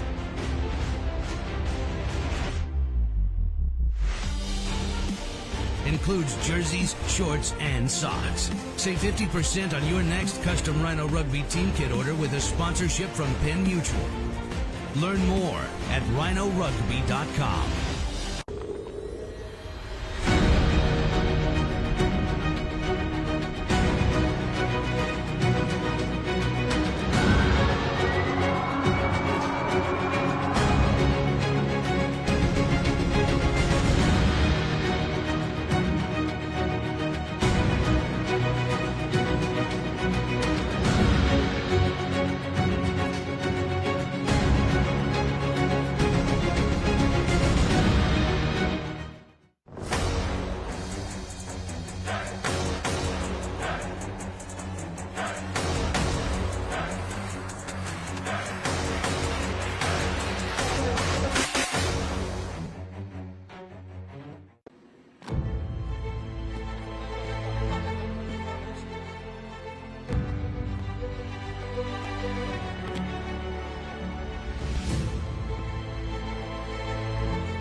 play with our hearts.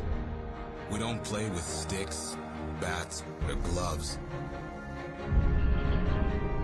We don't wear shoulder pads or helmets. We keep playing when it hurts. And we leave everything on the field. What we wear must be built for our game.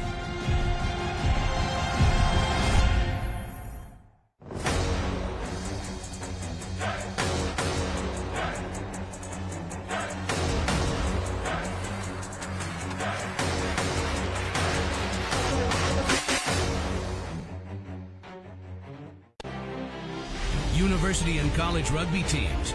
Save 50% on your next custom Rhino Rugby team kit order with a sponsorship from Penn Mutual. Your design, your logos, your colors.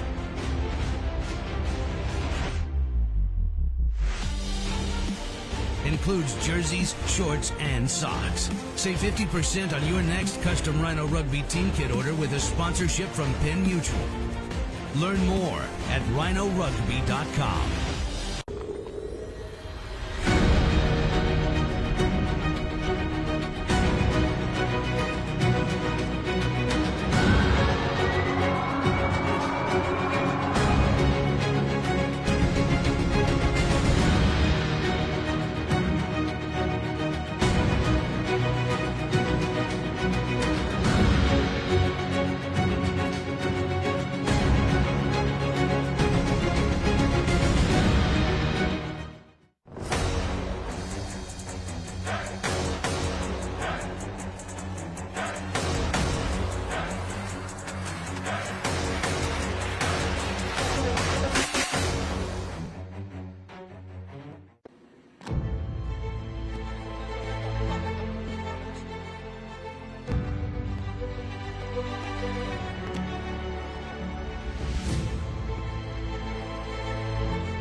play with our hearts.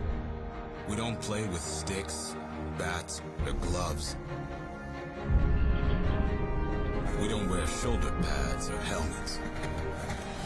We keep playing when it hurts. And we leave everything on the field. What we wear must be built for our game.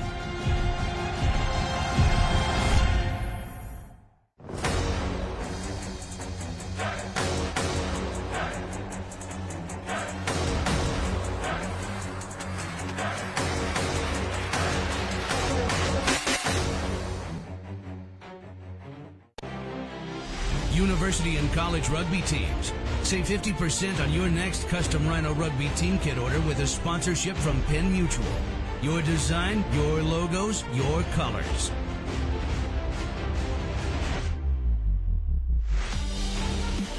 Includes jerseys, shorts, and socks. Save 50% on your next custom Rhino rugby team kit order with a sponsorship from Penn Mutual. Learn more at rhinorugby.com.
Play with our hearts. We don't play with sticks, bats, or gloves. We don't wear shoulder pads or helmets. We keep playing when it hurts. And we leave everything on the field.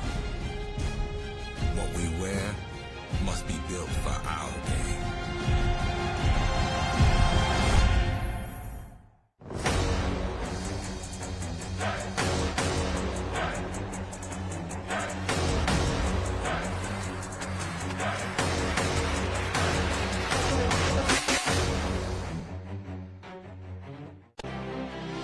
University and college rugby teams. Save 50% on your next custom Rhino Rugby team kit order with a sponsorship from Penn Mutual. Your design, your logos, your colors.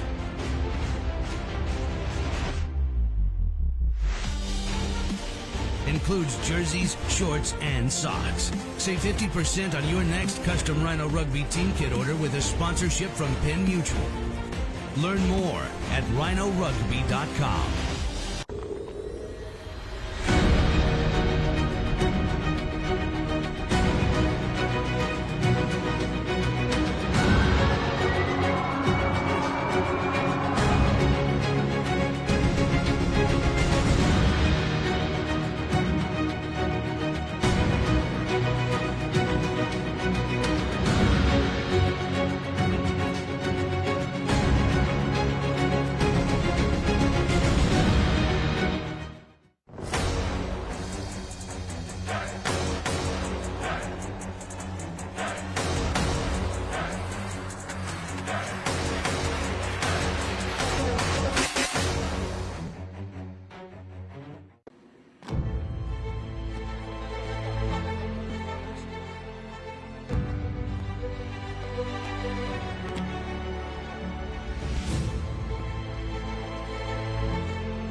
In our game, we play with our hearts.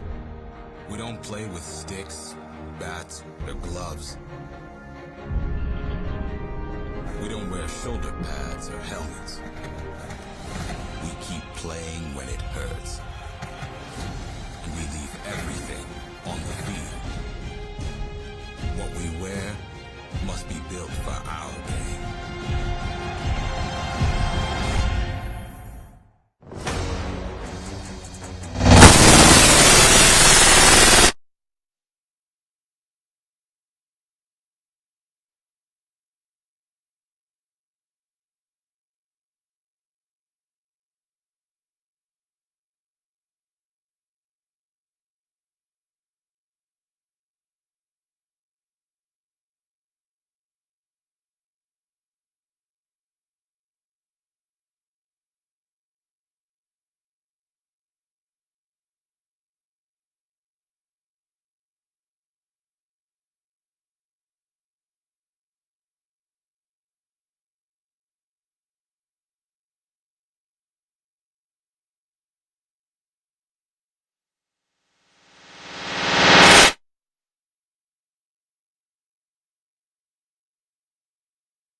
Moments away from the start of semifinal number 2, and it is going to be a good one. A 2 versus 3 seed matchup. The Penn State University Nittany Lions, the 2 seed.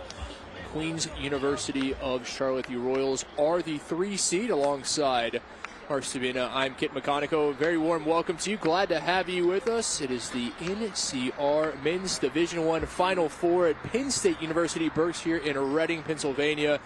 Well, we already have one team headed to the championship next week in Houston, and it will be the 1 seed, St. Bonaventure Bonnies, victorious over the 5 seed Kutztown Golden Bears earlier, 27-15. And now the question is, who will the Bonnies play next Saturday at Aviva Stadium in Houston? It will be either the Nittany Lions or the Royals. And Mark, you know, this is a 2 versus 3 seed matchup. These are 2 very different teams. Penn State, they have 60 years of history, a storied program. Queens, they haven't hit the 5-year mark.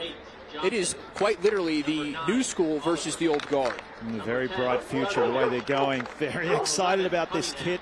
And always a pleasure to call rugby alongside you, my friend. But if this semi-final is as good or half as good as the first one we just witnessed, we are in for a spectacle, folks. Number 2 versus number 3. It's a mouth-watering prospect. I don't know how to separate these 2 teams. Guess we'll have to wait 80 minutes. Remind you that Rhino Rugby is the official equipment and ball of National Collegiate Rugby. From hit shields and tackle bags to rugby balls and custom team wear, Rhino has it all. Unmatched worldwide, Rhino products will ensure your training and gameplay will elevate to the next level. Visit rhinorugby.com today for all of your rugby needs.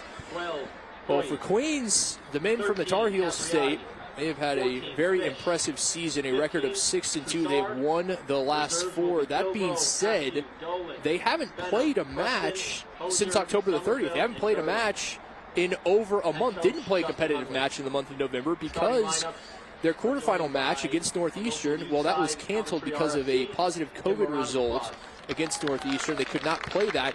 So the question is, how will the Royals come out today, having not played a competitive match in over a month?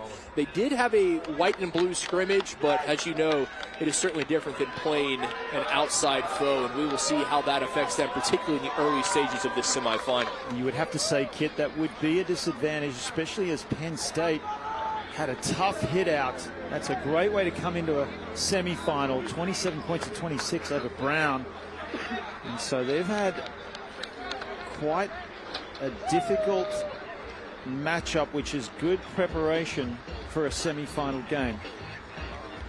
Referee today, Curtis Etheridge, the man in the middle. He'll be assisted by Alana Gregory and Matt Lake. Well, Penn State making the trip over from State College. They've got to feel a bit at home as we are at the campus of Penn State University Burks, and the Nittany Lion right there as our logo in midfield. We'll see if that gives them an extra boost. Curtis Etheridge coming out to midfield, getting ready for the opening kick. Very warm welcome to you. Glad to have you with us.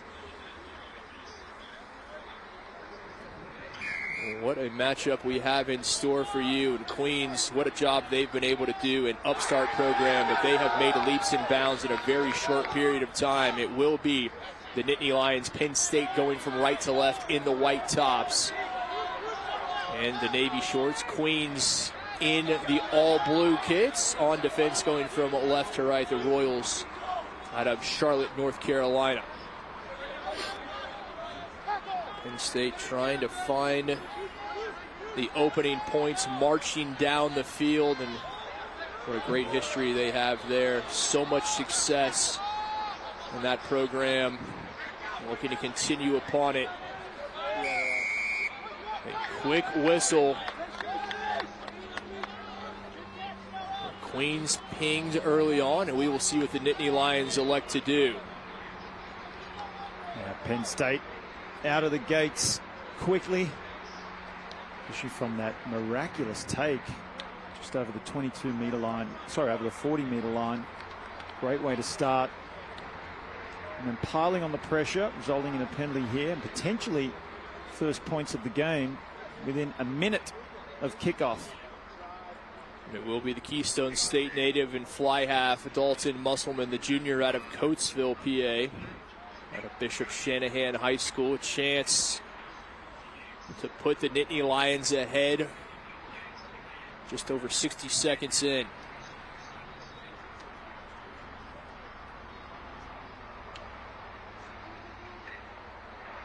What?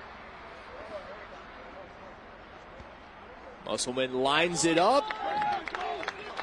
And no trouble through the uprights. 3-0, Penn State on top.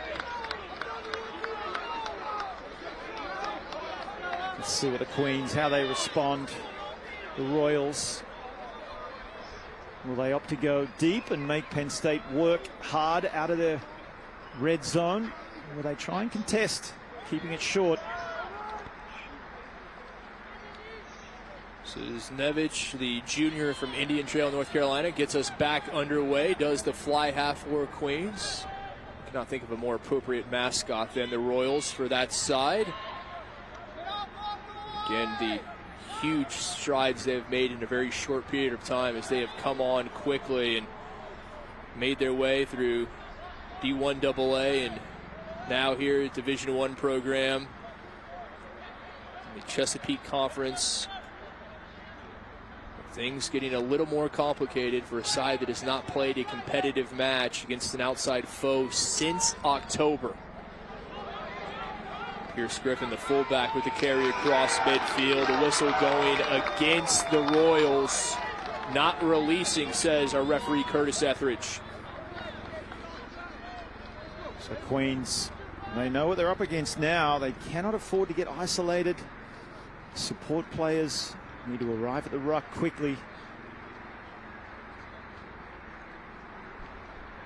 or else Penn State will do that to you. Straight on the ball.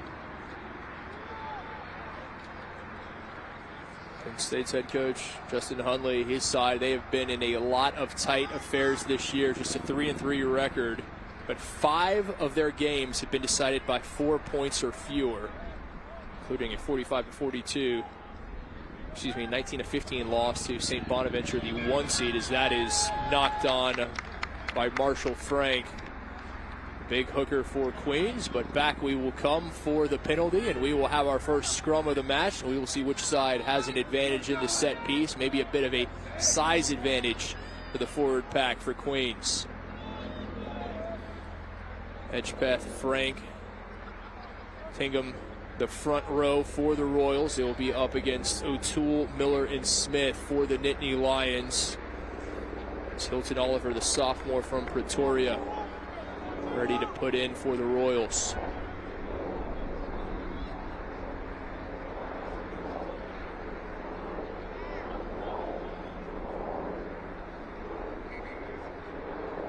Weather, it is rugby weather. We had sun for our first semifinal. It has since hidden itself behind the clouds, but weather certainly very manageable. Temperature above 50 degrees Fahrenheit.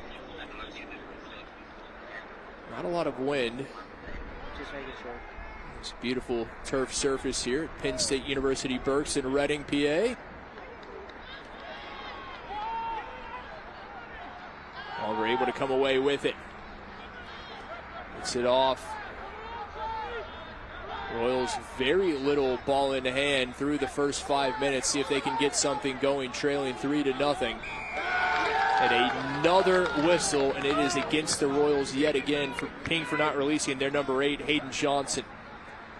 Such a strong part of their game, Kit, and we've seen that in these first 2 penalties, not releasing the ball. If this continues, that'll be probably one of the main topics of discussion in the changing rooms at halftime. Really need to win that contest first, get themselves into the space, not just running straight into Penn State players, and secondly, the support players need to come in and secure that ball.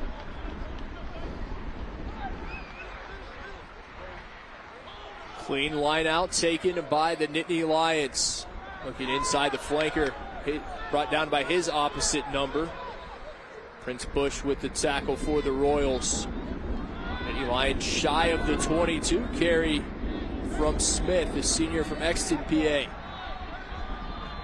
Finally brought down. Looking to go to the blind side. Bush there again with the tackle. The flanker already showing his chops defensively. Carry from Smith. Noah Smith, the prop, getting involved in the attack. And back it goes.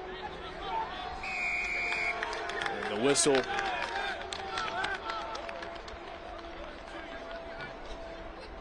A good amount of whistles early on. I think something both these sides would like to clean up. I think the referee Etheridge has pinged Penn State there for a little obstruction. Just trying to clean up some loose ball, and it was George Henry Miller that ran behind a shielding player, resulting in a penalty now and an opportunity finally for Queen's University. Miller, the junior hooker out of Sacramento from Jesuit High School. The alma mater of a friend of ours, former MLR broadcaster Colin Hawley. He's in good company there. We'll see if he can join him, a former future USA Eagle. Pretty high standard of play coming out of that high school in Northern California.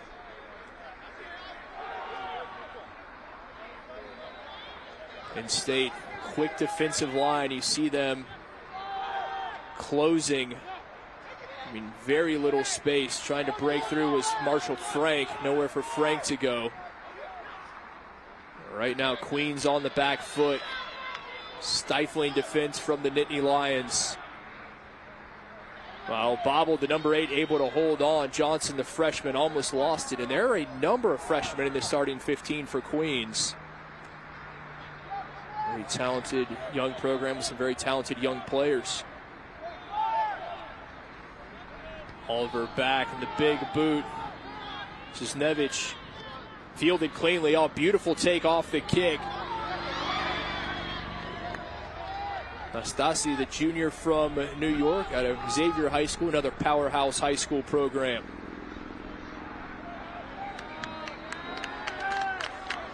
That ball's out in the full kit, so some early nerves from both teams.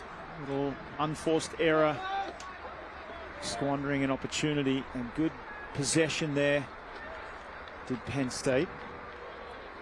And a little different from what we saw in our first semifinal between Kutztown and St. Bonaventure. 8 minutes in, we'd already seen a penalty goal. We'd already seen a try and a successful conversion. This is a bit slower start. Just two sides looking to feel each other out a bit. Musselman had that penalty kick. And bobbled, but able to hold on to from Cisnevich. Oh, miscommunication. A great take as Hui came in to wrestle it away from a teammate. But it's Penn State this time. Off their feet were the Nittany Lions. And it was the number 10 for the Royals. Just getting straight over the ball, not afraid. You love to see that, a fly half. Putting his body on the line. Getting a penalty for his team. And Oliver, the sophomore from Pretoria, will bring out the tee and see if he can tie things up.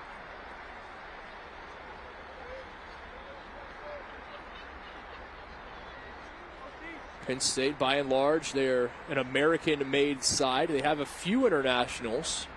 Certainly not nearly as many as Queens. Queens well represented from players from across the globe. In fact, Australia and England are the only countries aside from the USA represented on the Nittany Lions roster.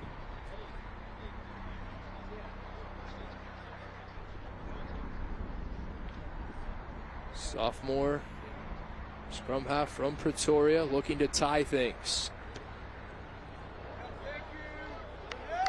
And off the crossbar, inches away from making it a 3-all game, but he put it square off the crossbar, and it remains Penn State on top 3-0.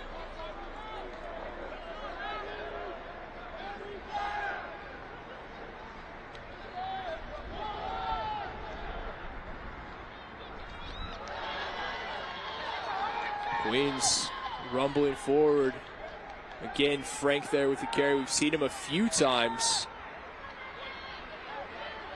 Martin Pierce trying to find his way through. Oh, massive tackle coming in. Musselman laying the wood in that situation. Second row, little inside ball finds Hedgebeth. Hedgebeth up to the 22. Bush.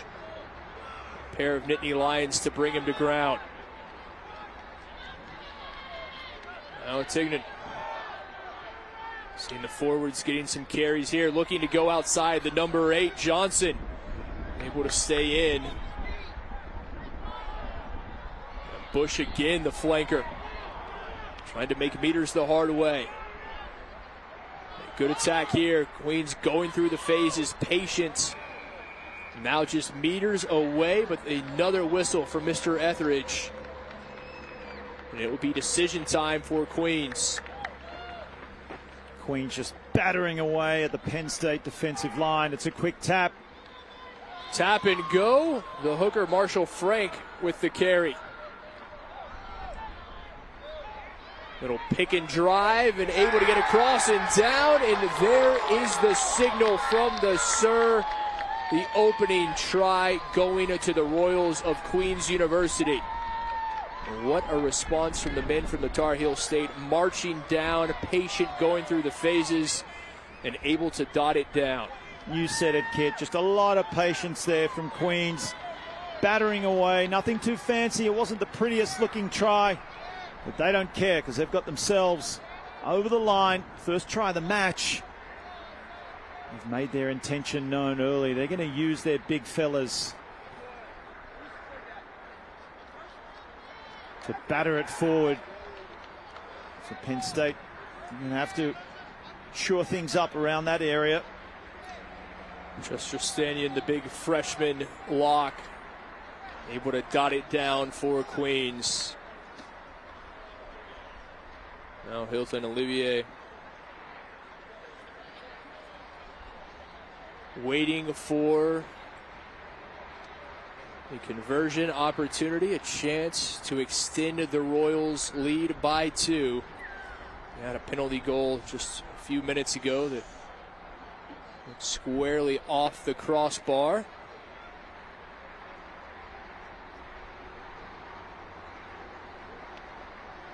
South African scrum half has the distance, but not the accuracy, unable to put the conversion through, but it will stay Royals 5-3, Queens on top with their first try, courtesy of Chester Stanion.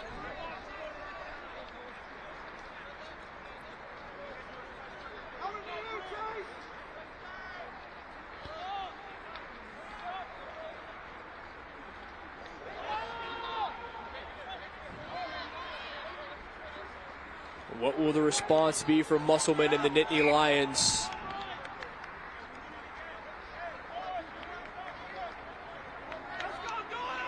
It took a few moments, but we are in full gear now, having found our footing in this semifinal. Scrum just on the other side of the 10-meter will be for Penn State. Ethan Russell, senior scrum half out of Cooperstown, New York.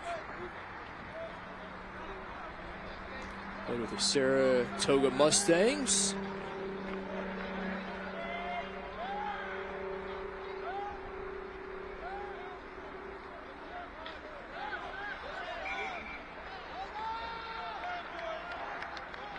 The referee, Mr. Etheridge, telling Russell he needs to go ahead and feed the scrum in that situation.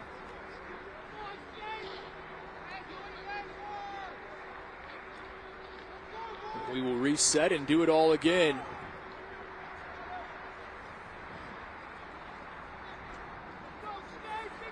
It's hard to tell so far who has the upper hand in the scrums. It's early days. They'll put a good shove on before. It's happening reverse now. Turnover, Kit. Queens with it. And Boot puts a ball all the way down inside the 22, fielded by Nastasi. Queens will take it back. Royals, we've seen what they can do. A powerful forward pack. The big men up front happy to keep it. A little chip over. Cisnevich looking for his man. The chase not there. Picked up by Capriotti. Capriotti, New Hope, Pennsylvania native on the spot. Great play from Jesse Capriotti, but it's all in vain as referee Curtis Etheridge was playing advantage for a penalty. Potentially why Chase Cisnevich put the ball to the air. Chance his hand. You're seeing the Royals, their forward pack, something they take such pride in, letting the big men get the carries, get involved on the attack, and that may not show itself, may not pay dividends right now, but as this match progresses, it certainly will. A good clearing there from Stanion, the man with the try. Frank, oh, what a tackle on the hooker. His fellow front row there, but another whistle.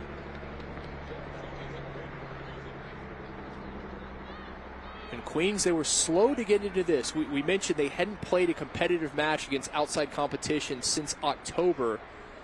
And you saw that early on. It looks like it took them some time to find their footing in this match, but they have certainly done so since the try from Stanion. And it's now Penn State who appears to be on the back foot a bit.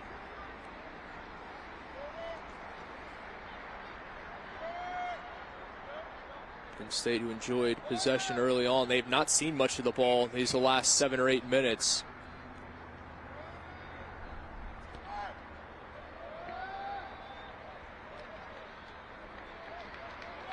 Cisnevich sends it to touch. Line out coming for the Royals.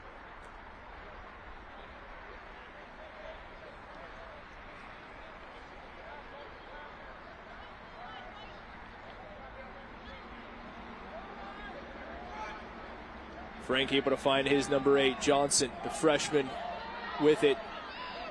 Able to establish the maul.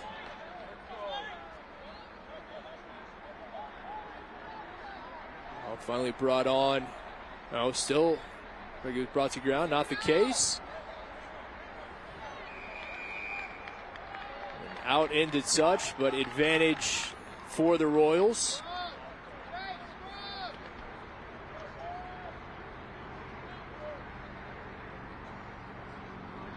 Maybe reaching into his pocket here. Kit, stand by. He's had a few chats already, and he does that. A yellow card going to the Nittany Lions front row, and that is a big turn halfway through half number 1. Yeah, the way I saw it, it looked like John O'Toole, loose head prop, in there in the maul and just trying to bring that ball to ground, just trying to drop with his body weight. See it here, you see him just collapse there, and then he got pinged straight away, despite the fact that Queens remained on their feet and kept it driving. It was the illegal attempt to just kill them all. The junior from Annapolis, Maryland, now in the bin. The Queens with the advantage, and now a man advantage as well. See if they can add to it. Olivier Cisnevich. Inside, finds his center and dotted down. Tom Key with the 5. Queens capitalizing on the yellow card and the penalty. Penn State seem to have dropped their heads. They can't afford to do that, not in the semi-final. Capitalizing beautifully. It seemed way too easy for Queens. 10 taking it to the line. Penn State number 10 just racing out, leaving his post. It left enough of a hole for Tom Key just to charge on through a half gap.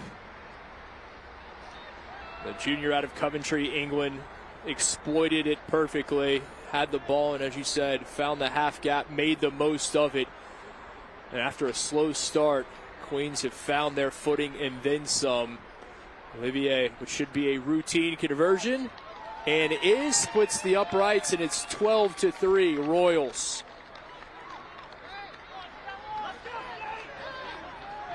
Looking Excuse me, strong, aren't 10-3 they? Royals. Looking strong, Kit Royals. And to, again, capitalise so quickly on a yellow card for Penn State. Got another 8 minutes with a numerical advantage. Oh, taken by the Nittany Lions. Chance to respond almost immediately. In the hands of the wing, Stella. Brian Stella brought down just shy of the try line.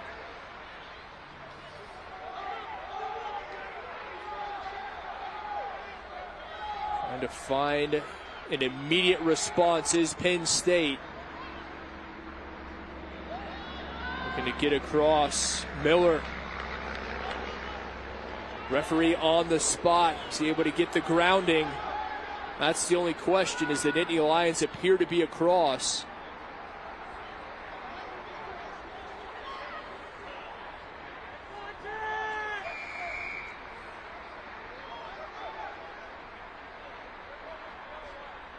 Masterful defending there from Queens, right in the shadow of their own goalpost. Men with heels on the goal line and not conceding the try.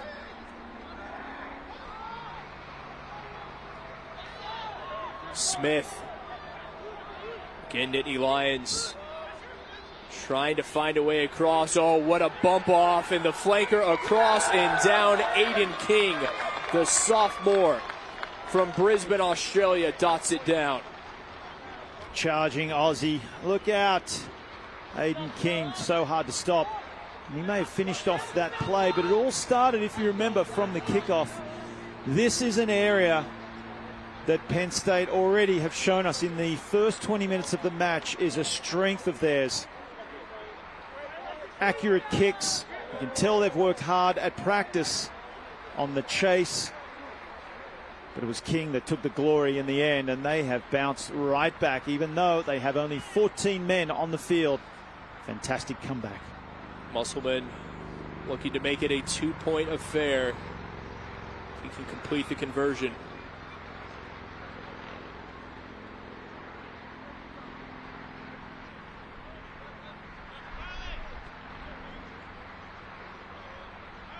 Dalton Musselman does just that.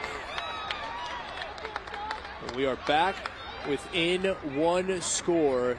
Queens have seen their lead shrink to 2. Royals on top 12-10. What a response from the Nittany Lions, and Aiden King, the sophomore from Brisbane, with the try.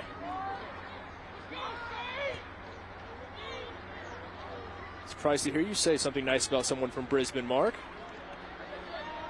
Sure, Mr. King and his family happy to hear that. They're going through so much at the moment over there with COVID. Give them a little shout out. Again, a very warm welcome. Glad to have you joining us here on the NLR YouTube page, NCR Facebook, wherever you may be joining us from. Those of you Royals fans, Nittany Lion fans, neutrals, wherever you joining us from, honored to have you with us for our second semifinal. The first was a cracker between St. Bonaventure and Kutztown. The second, well, it is shaping up to be, dare I say it, maybe even a bit better. Penn State, after coming out, finding the opener, let Queens get their footing, but now the Nittany Lions back within 2, I should say, and looking to take the lead. And that kick, I don't think it was going exactly where intended. A little cross field attempt from Hui. But it ends up in the safe hands of a teammate.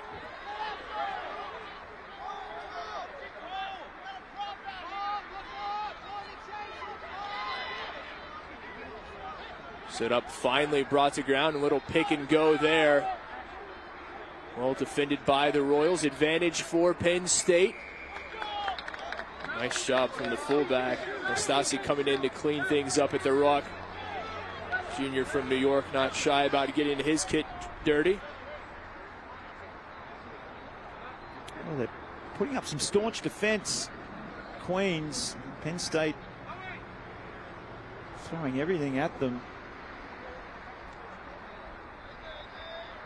Just some ill discipline at the ruck there that let them down. Otherwise, Penn State struggling to find answers on how to penetrate that dark blue defensive line. I think that's exactly what the captain for the Royals, Cisnevich, is saying. He's going back to his side and saying, look, things are going our way. We're doing what we want by and large. We need to do a better job with discipline, and we can't give them these opportunities that they haven't earned.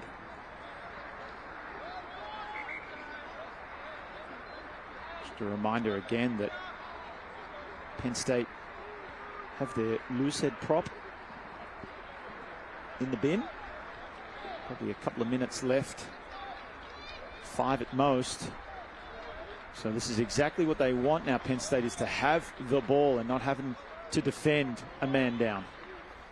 Penn State coming off that 1-point victory in the quarterfinals as Frank with a bump off. Big Marshall Frank, the front row rumbling. Cisnevich sends this one cross field, right into the sure hands of Nastasi. Looking for the return ball, little backwards flick. SBW making an appearance for the Nittany Lions.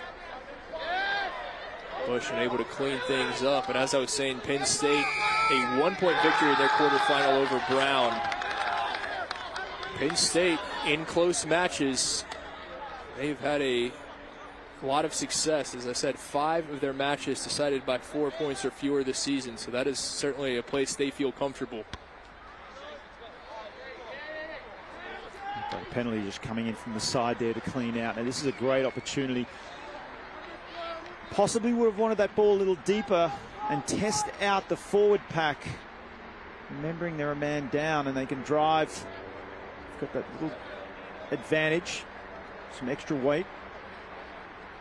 There's still a fair way from the try line here. They may use that back line. After setting up the platform, it's gone to the back. Frank, the graduate student from Hendersonville, North Carolina. Good throw, finds Bush, the senior from Albuquerque. We've seen Bush. Outstanding work from the flanker. Cisnevich outside. Oh, he found his center, but just in and out of the hands. He already, with a try to his name, could not hold on. Bit of a hospital pass on that one. Bump off from the big second row. Halloran unable to get free, the junior from Connecticut. Now his second row mate getting a carry. Overton.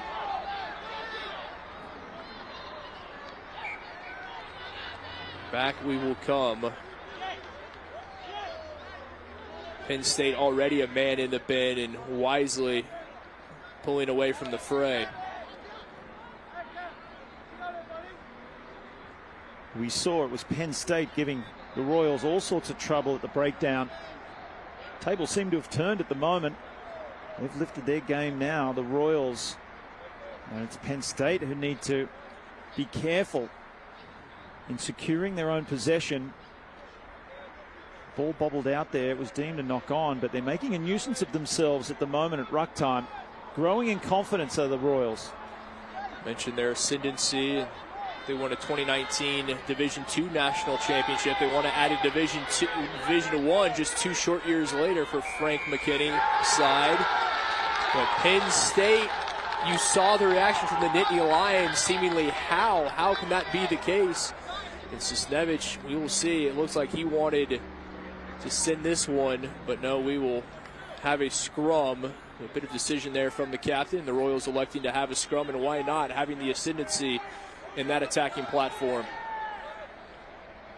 Well, they already had it early on before there was a man in the bin for Penn State, and now they have to deal with having a little bit of less weight on one of the sides of the scrum. Oh, you see the push there from Queens. Big men doing their job. Tried to get away, and a bit, maybe too much. Fortunate to Inoki. The Englishman already with a try. Olivier. Bush tried to get it away, but stolen away by Overton.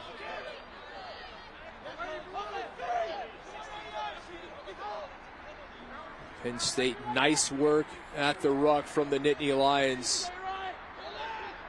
Still just a 2-point affair. Penn State looking to retake the lead. Good ball outside, trying to find a bit of space for the wing. Stella unable to break through. A big bump off from the second row. Halloran. But it's a penalty for the Royals. Penn State showing flashes, but then you see them shooting themselves in the foot. The good news for the Nittany Lions is that their prop, John O'Toole, out of the bin and back on the pitch. Referee saw a little knock on. I certainly couldn't see it, but might have been as the ball came to ground. Just losing control. Ball propelled toward the try line of Queens, meaning that it is a knock on, and defending so well from number 1 to 15 at the moment, Queens. You see Chase Cisnevich, he's not shy to throw his shoulder in. Real added bonus to have a fly half that isn't scared of contact, can get in, make the tackle, wrap himself up high around the Penn State player that arguably forced the error. Mentioned the international flavor for Queens. That being said, it is an all-Carolina front row. Only North Carolina and South Carolina represented there. Oh, good ball. What an awful, able to skip through the tackle. Cunningham couldn't get it before he was bundled out into touch. Well defended by Nastasi and the Nittany Lions. Really nice play from the back line there, using the entire width. And I think it was a fullback, Pierce Griffin, that had a nifty little move, just sort of dummied and held and then gave again. Gave his winger enough space to dance down the sideline, but the cover defense thwarting the try in the end. Just great play all round from both teams. A beautiful ball from Griffin, able to hold up long enough. Cunningham skipping through the tackle, and then the fullback for the Nittany Lions, Nastasi, able to send Cunningham out into touch for a Penn State line out.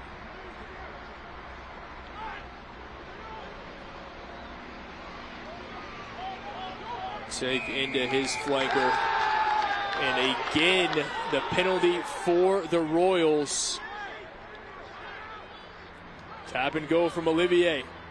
Frank onto his front row mate. Hedgepeth with it. The Palmetto State native. He wants pay dirt.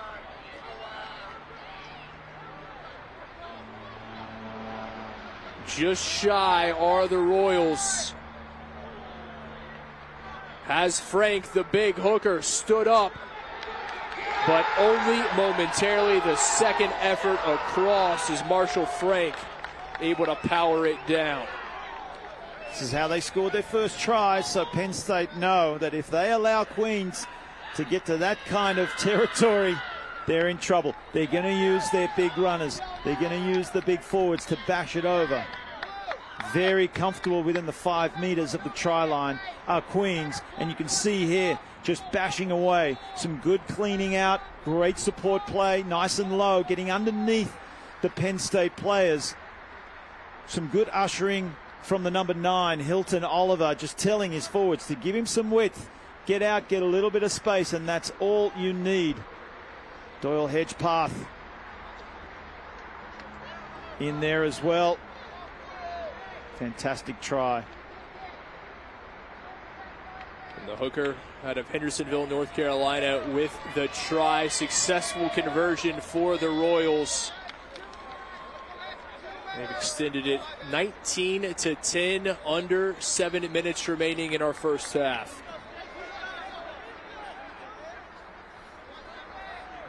I wouldn't want to try and stop Marshall Frank from so close to the try line. You could see him, he just loves it too. Frank listed at 5'7", 265 pounds. How is that even possible? That is the definition of a bowling ball. A wrecking ball. Well put, indeed. I don't know how you're going to be able to stop that man, particularly when he only has to make about half a meter. Out it goes. Russell unable to come away with it, and a big kick for the Royals, and right now the momentum firmly on Queen's side. Now that was a tough one for Ethan Russell to bring in. He needed to do that because, as you said, Kit, they have the momentum now, the Royals. Penn State, they have time, but they certainly need to find points before half. And conversely, any mistake, and you think the Royals will be very happy to bring out the tee and extend this 9-point lead into double digits. Big carry from Smith. Almost able to get the charge down. May have came off the fingertips of T. Into Cunningham. Cunningham with a nice take.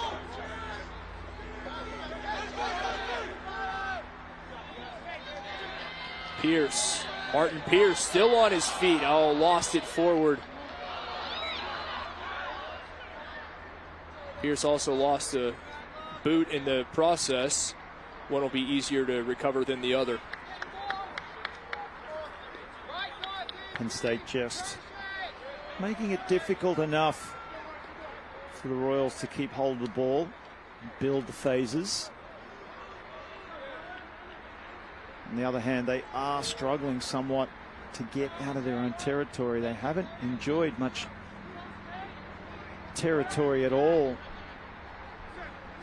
in the last 10 minutes or so. They've been camped down in their half. Big scrum again from the Royals. We've seen that at every opportunity, but unfortunately a penalty at the scrum going against the Royals, but it doesn't take away from the push you see from the big men up front for Queens.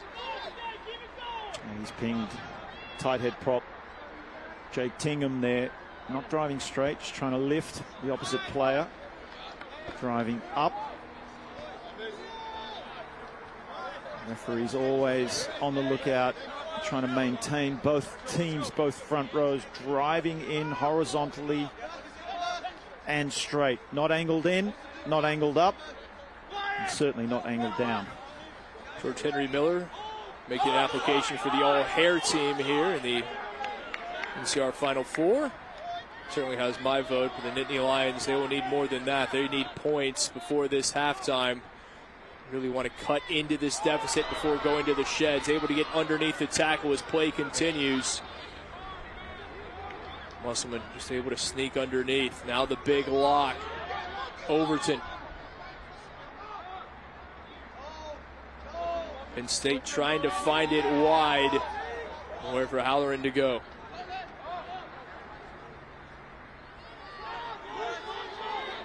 King has a try to his name, does the Aussie, unable to get free that time. Back with Miller. Better here from the Nittany Lions. But they are taking their time and not a lot of it left here in half number one. O'Toole. Always a load to bring to ground. Oh, massive bump off from the second row. Halloran looking to find a way back inside. Capriati to the 10-meter line.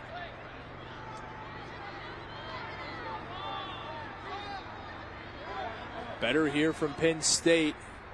Now into the Royals territory. Oh, looking for the bridge outside.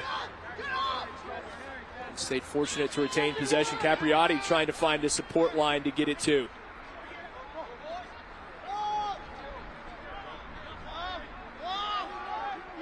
Smith unable to find any space. Well organized defensively is Queens. Penn State able to find the line. Just as I say that, a breakthrough. Musselman still on his feet. Musselman inside the 22. Capriati just shy of the 5-meter. O'Toole. Now the number 8, Masterson. What a job here. Almost knocked on. Able to corral it was Overton. Charlie Overton almost turned it over. Penn State a fantastic response as they have gone almost the length of the pitch. Continuing to patiently go through the phases. Cisnevich there, big tackle.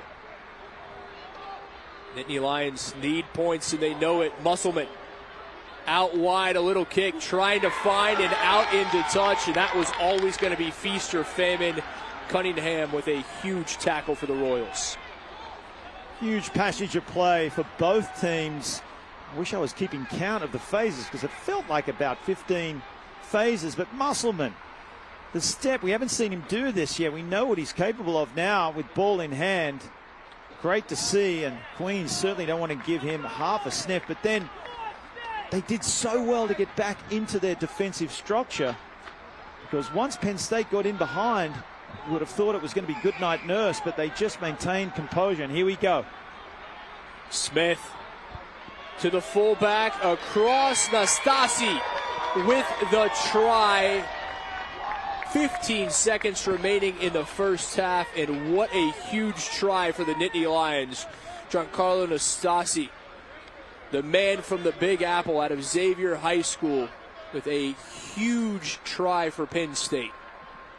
Wow, just as I was giving the Royals credit for their defense, this seemed a little too easy.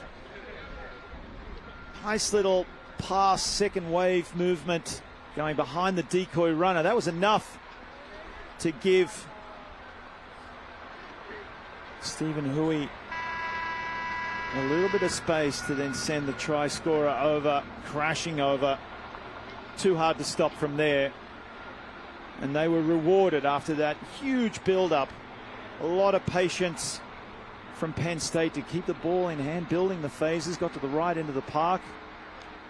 They've turned that pressure into points, as the cliche goes. Kutztown, Pennsylvania's finest, splits the uprights, does Dalton Musselman, as the first half comes to a close.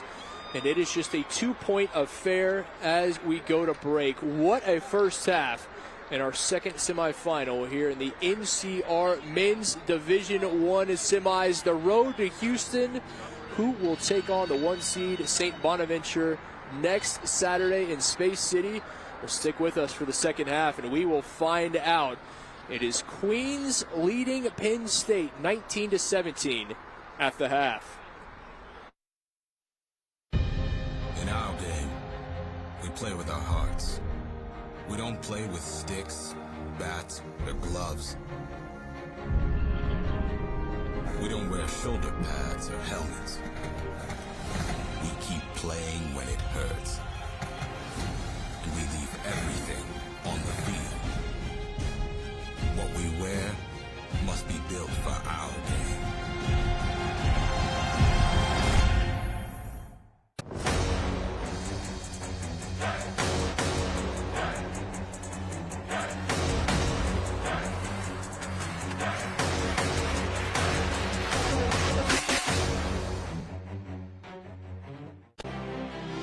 University and college rugby teams. Save 50% on your next custom Rhino rugby team kit order with a sponsorship from Penn Mutual.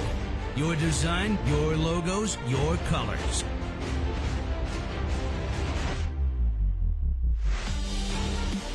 Includes jerseys, shorts, and socks. Save 50% on your next custom Rhino rugby team kit order with a sponsorship from Penn Mutual. Learn more at rhinorugby.com.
sticks, bats, or gloves. We don't wear shoulder pads or helmets. We keep playing when it hurts. And we leave everything on the field. What we wear must be built for our game.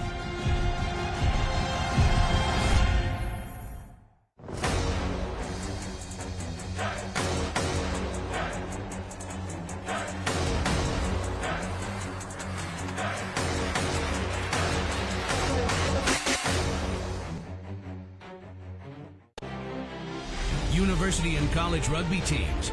Save 50% on your next custom Rhino Rugby team kit order with a sponsorship from Penn Mutual. Your design, your logos, your colors.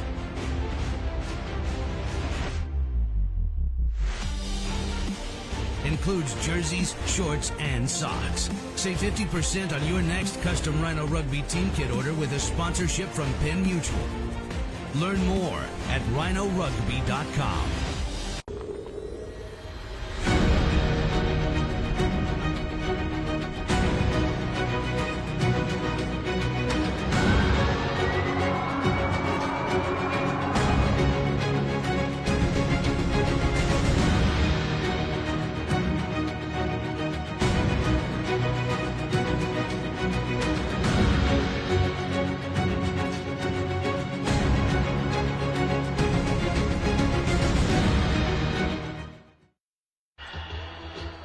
Halftime at Penn State Burks, beautiful Reading, PA, our second NCR Men's Division I semifinal, and it is a good one through the first 40 minutes. Queens University of Charlotte leading Penn State 19-17 at the break. We take a look at some of the highlights from the first half of action. And Mark, it was an outstanding first half. Back and forth, you couldn't have asked for a whole lot more. Yeah, still hard to separate these two teams at the moment. Penn State fighting back toward the end of the first half, but exactly what you'd expect to see from number 2 versus number 3. We expect this to go all the way down to the wire. Some great play. You saw just for that last try, Musselman stepping up for his team. We had a yellow card in the first half, the wrecking ball that was Marshall Frank, causing all sorts of troubles for Penn State. Just a 2-point affair at the break between the old guard and the new kid on the block. Remind you, NCR teams, they can save 50% on custom kits. Rhino Rugby and Penn Mutual, they have teamed together to save National Collegiate Rugby teams thousands. Rhino Rugby, they will work with your team to design your next kit with a Penn Mutual logo on it. Penn Mutual will then cover half the cost of your college's rugby kit, including jerseys, shorts, and socks. For more information, go to rhinorugby.com and start designing your custom kit today. Just about 2.5 minutes away from half number 2 between Queens and Penn State. In our game, we play with our hearts. We don't play with sticks, bats, or gloves. We don't wear shoulder pads or helmets. We keep playing when it hurts. And we leave everything on the field. What we wear must be built for our game.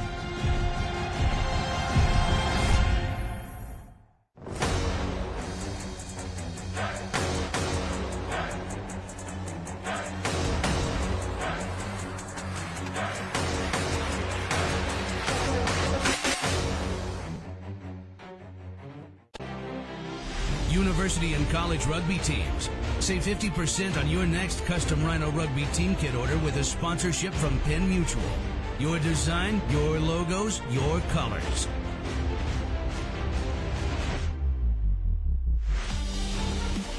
Includes jerseys, shorts, and socks. Save 50% on your next custom Rhino Rugby team kit order with a sponsorship from Penn Mutual. Learn more at rhinorugby.com.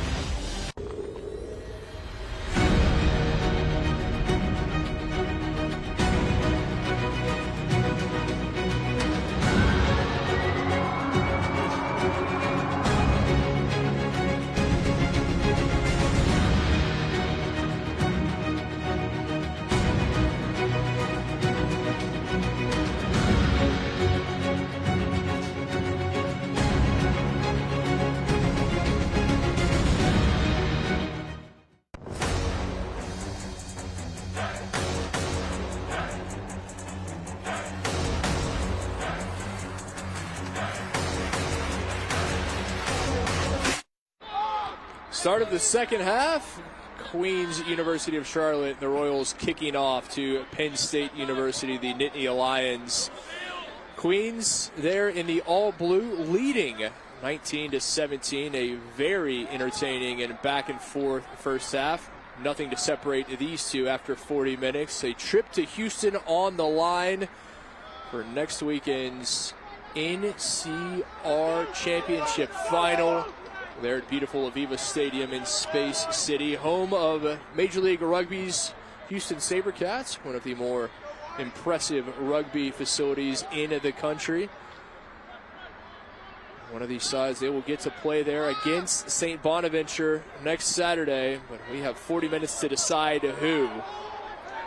Marky, back and forth in the first 40 minutes, both sides showing why they are one of the top 4 teams remaining in the country. Really hard to tell now who's going to meet St. Bonaventure in the final next week. Expect to see both these teams step it up a gear. Penn State, they're in the white with ball in hand.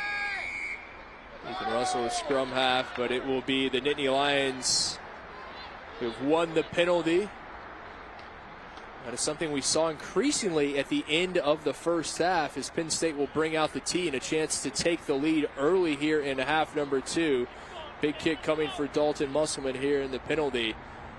But the penalty count started to mount at the end of the first half for Queens, even though they had the advantage on the scoreboard and they had the advantage in possession and probably in territory as well in the first half. It's got to be that penalty count mounting. That has to be of concern for Coach McKinney.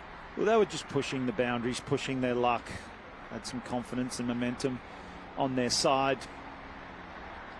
And if it was discussed at half-time, the players not necessarily listening, it was Marshall Frank on that occasion. Needed to release the tackled player before stealing the ball. Referee Curtis Etheridge thought otherwise. Musselman, who able to split the uprights and puts Penn State ahead by a single point. Dalton Musselman, he along with his halfback mate Ethan Russell, both outstanding. And we saw Musselman off the tee. He able to split the uprights, a successful conversion at the end of the first half. And now the penalty kick putting Penn State ahead at 20-19.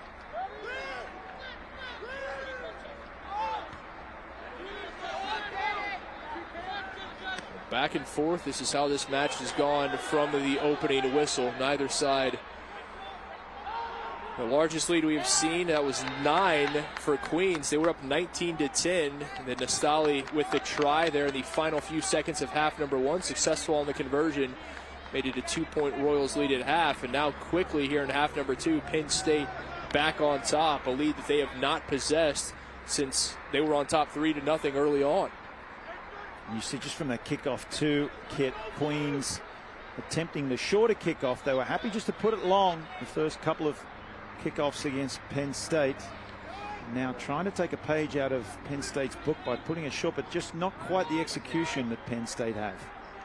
Olivier, South African scrum half. Over to his fullback, Griffin. Griffin, a little kick chase. First on it, Stella there. Stella doing a very good job covering the kick.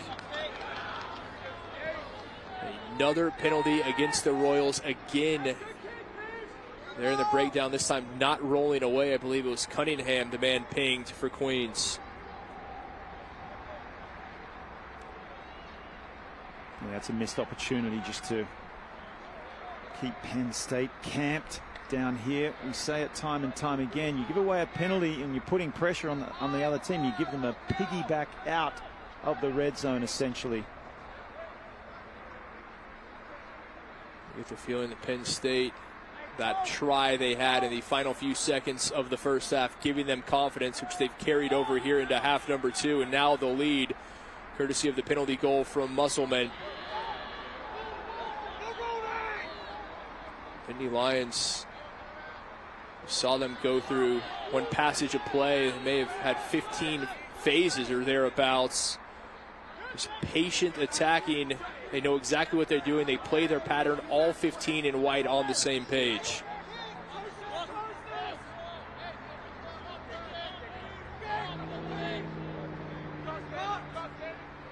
Russell, a high box kick. Both sides vying for possession.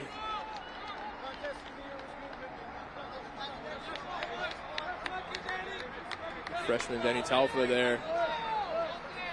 Pinged. Quite fortuitous for Ethan Russell. Not his best box kick, and he knows it.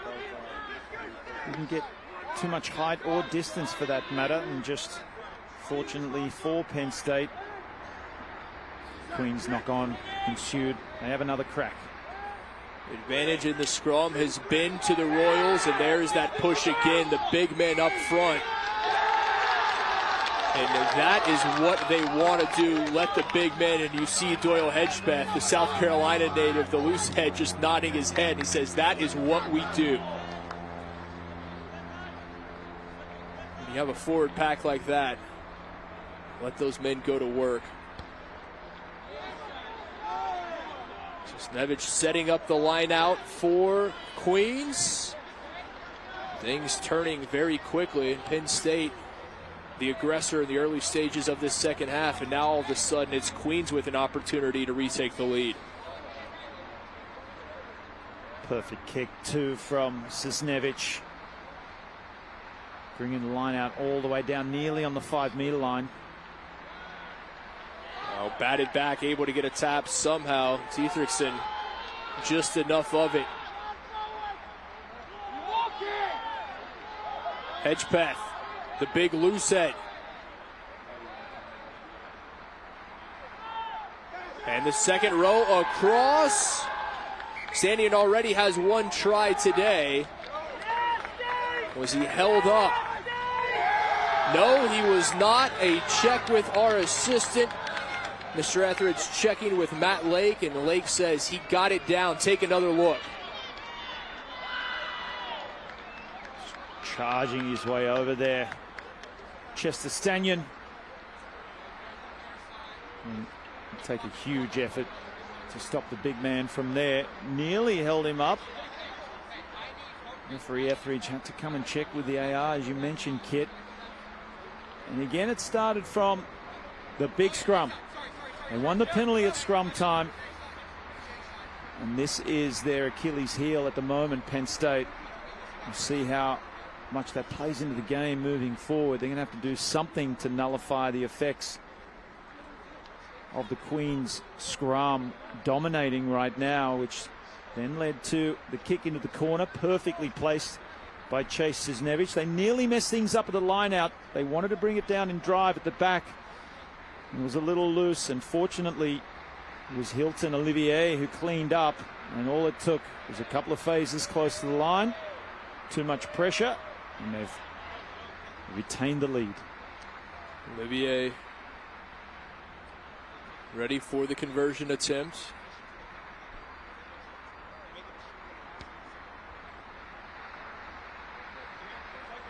South African scrum half unable to split the uprights, so it stays 24-20. Queens on top. Chester Stanion with a brace, his second try today.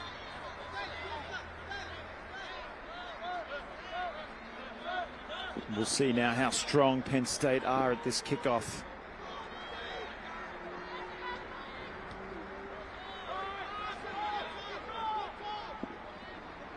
High kick over the shoulder. Of course, they've made a liar out of me, Kit. Stanion, no trouble there. Stanion brimming with confidence after his second try. Hedgepeth, the big front row, bounces back up.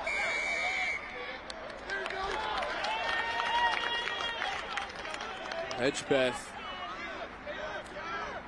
I think he was saying there that Hedgepeth was tackled, needed to play the ball, needed to release, but he just kept going. Wrapping up Hedgepeth, easier said than done. 6 feet, 230 pounds of the loose head.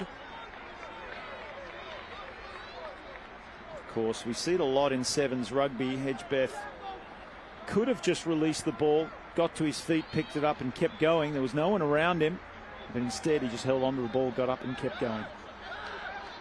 Overton there, line out. Penn State not doing themselves any favors. We saw this in the first semi-final, didn't we, Kit, where prime opportunities at set piece, particularly the line out, that was squandered by both teams, and we're seeing it in this match as well. Just keeping the other team in the match, albeit Queens in front in this game. And you see the importance of the set pieces, of the scrum, particularly of the line out, increasingly in the international game, and we saw that in Major League Rugby, how many tries originate at the line out, and that is a part of your game that you have to be clean in, you have to execute well, particularly as you get to this level. You're in a semifinal, those are opportunities that you can't miss. And we also talked a lot about the exit strategies of teams, and those that have practiced it most in training, they're going to get themselves out of the red zone more effectively. And we see there the 12 just taking it off the scrum. You can see it was a set piece over the advantage line, got to ground eventually, and then the scrum half kick. And now look, they've retained possession on the halfway line. Cisnevich, bobbled, went forward through the hands of Benji Hund, the flanker. Normally wears the 6. We're told that 6 jersey he normally finds himself in has been torn, so he's wearing the 16. I apologize, mislabeled him as Martin Pierce in half number 1. So apologies there to the Hunt family. I don't think Benji will be too worried about it. Is his side enjoying this advantage? That's probably all he cares about. Well, I'm just wondering what jersey Martin Pierce is going to wear when he comes on in this half. I'll leave that up to you to figure out.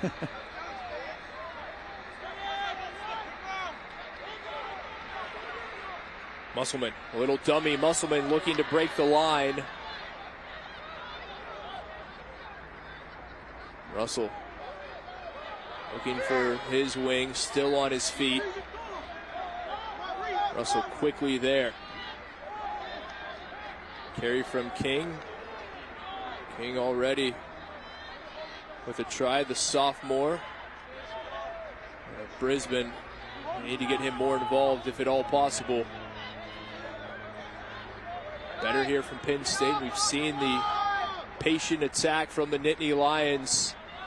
This is what you want to see. Oh, unable to step through. Finds the offload to Musselman. Musselman able to find a way through. Overton wrapped up. Big tackle from the number 8 for Queens. Johnson there. Now to the open side. Looking for a space through the center now with the carry. Capriati. Much better here from Penn State. We've seen once they get on the front foot, they're a difficult side to stop. Going through the phases outside to the hooker, Miller. Oh, and Miller just a bit off in that final pass attempted for Max Fish. He knew it too. Immediately put the hands on the head. Put it over the top when Fish was right beside him. Another opportunity goes begging. Some great lead-up work from Penn State, showing a lot of patience. A man down on the pitch for the Royals. Both sides taking an opportunity to get a bit of hydration and chat with their coaching staffs. And Mark, we've seen that time and time again from Penn State, just going through the phases, the patient attacking, moving the ball from one side to the other, using the full width of the field. And had that ball from Miller been on target to Fish, it may have been try time for the Nittany Lions. I like to see also forwards out in the back line moving the ball nicely as well. They've got the skills and the confidence to use the sleight of hand, just mixing up their attack.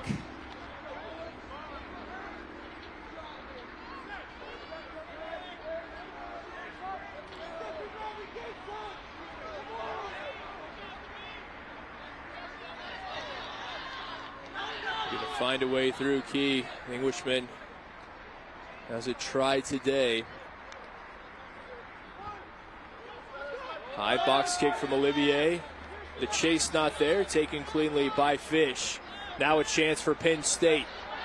Stella able to find his target, Capriati. Capriati inside the 22, just 8 meters away.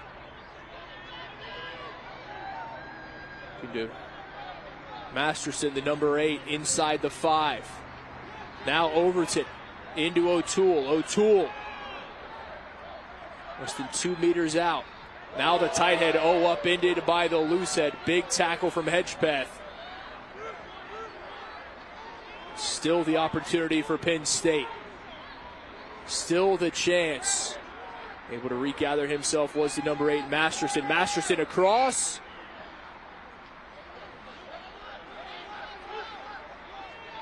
Back we will come.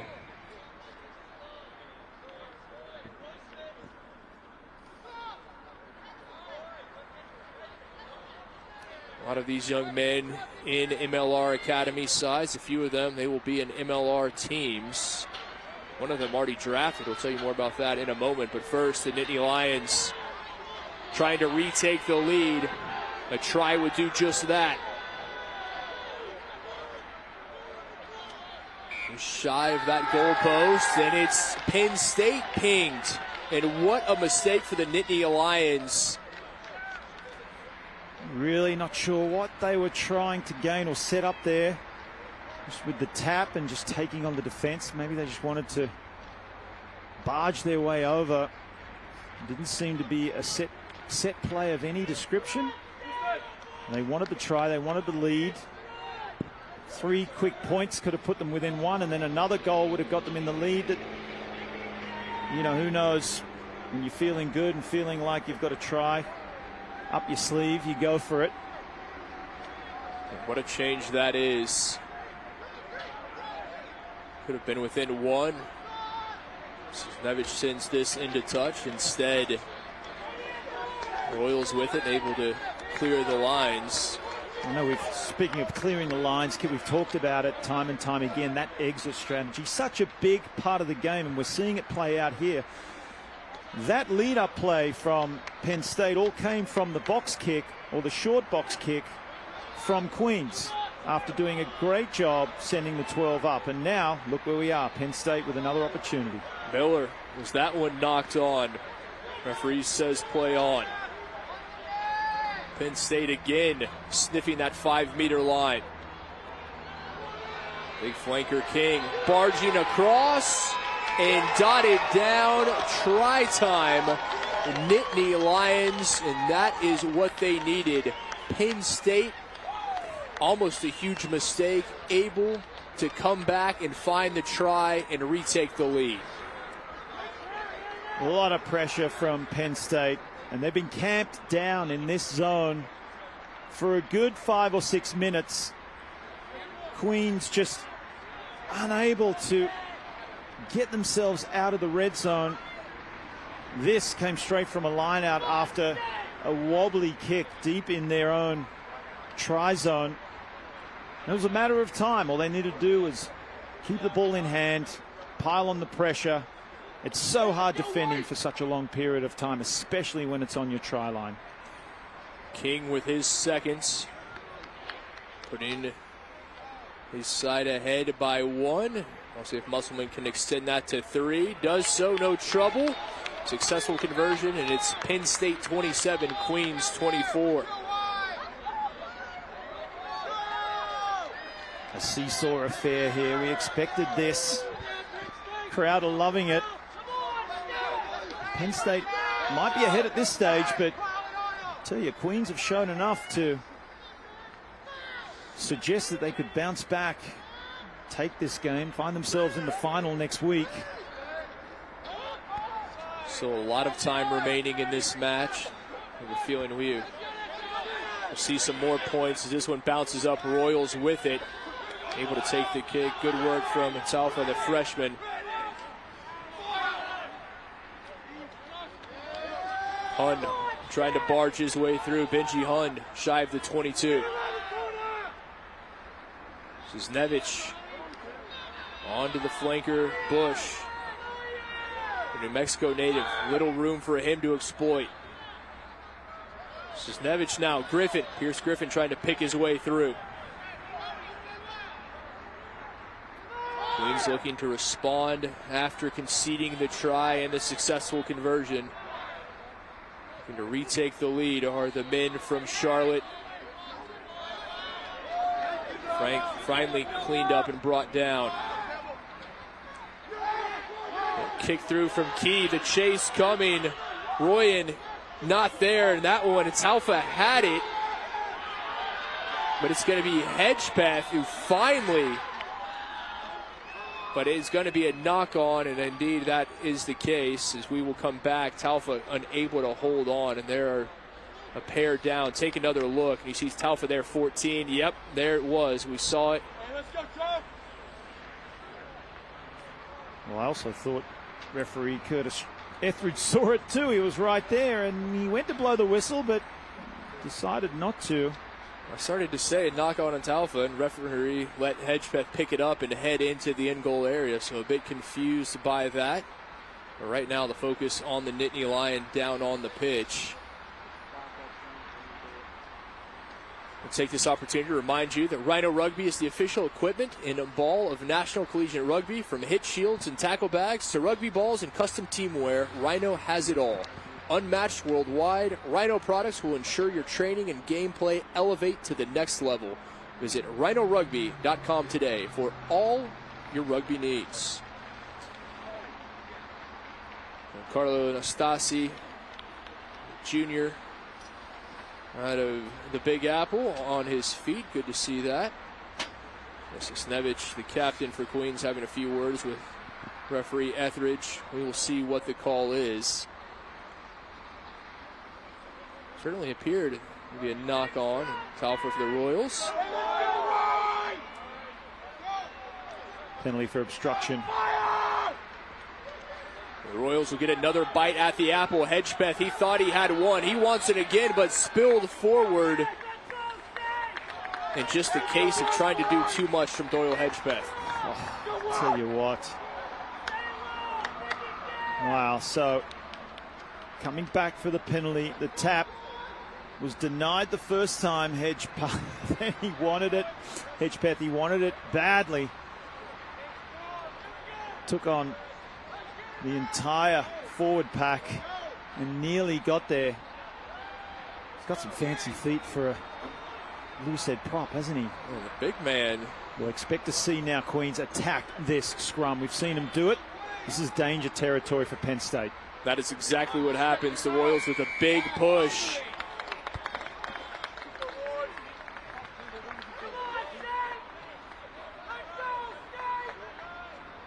Not helping themselves in that situation. Hedgepeth, and we knew there would be a big push from him and his fellow compatriots in the forward pack.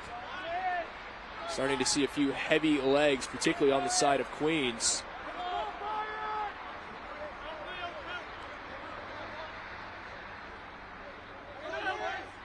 If the match is evenly contested as this, it may be the side who's in a better fitness level at this point who comes away victorious. Trying to break through. King already with a pair of tries. The Aussie, he was looking for the hat trick.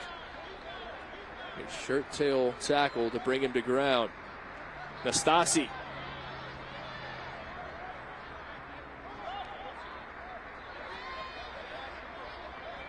Overton wrapped up by Bush. We'll see what Queens has in store. They've done a good job pinning Penn State in their own end. Penn State, this patient attack. Big kick from Russell. Fielded by Griffin. Trying to find a way through is Cunningham. Now Hund over the 22. What a match this is. Just back and forth. Cisnevich with a cross-field kick. Chase coming. Nastasi unable to come away with it. Ball on the turf. Finally picked up by Russell.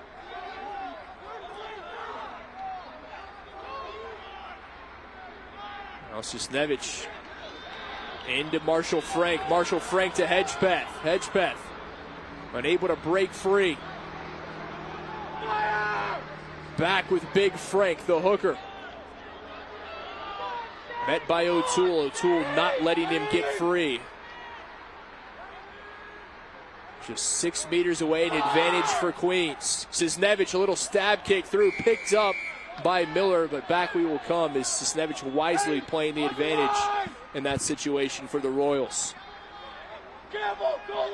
Quick tap and go, Olivier.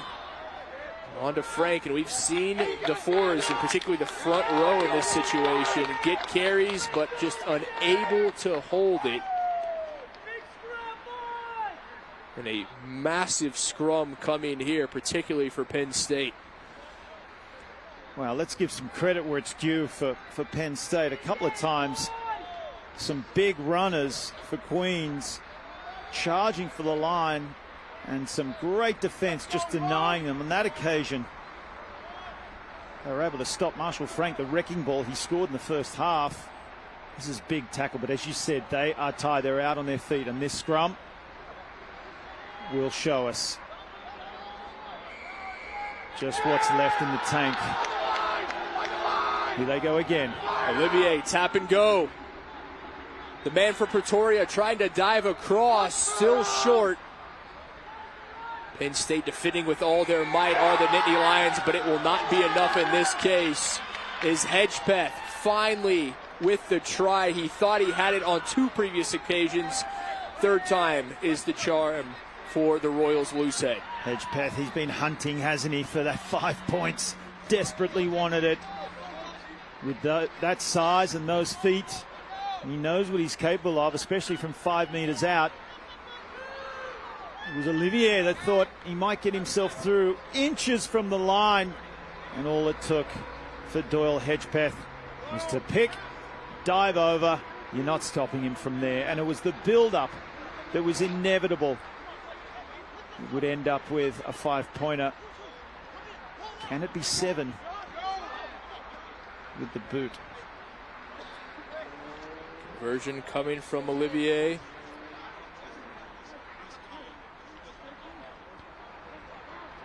No trouble.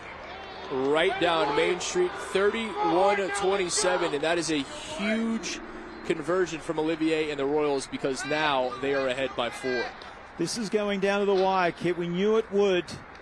Penn State are not done, but they are looking a little weary. If they can win this kickoff and get straight back up the other end.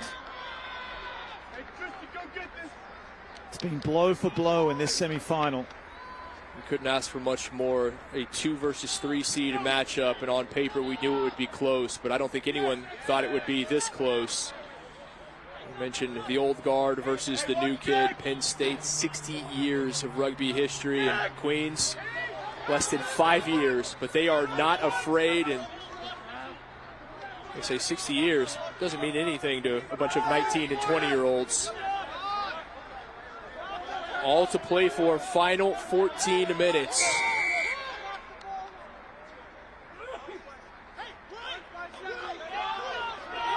Not rolling away against the Royals, and we will see what the Nittany Lions have coming.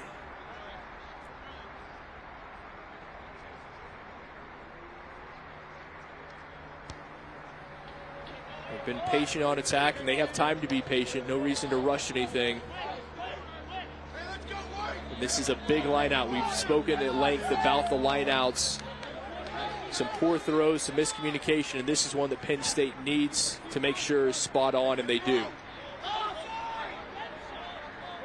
Russell to Musselman.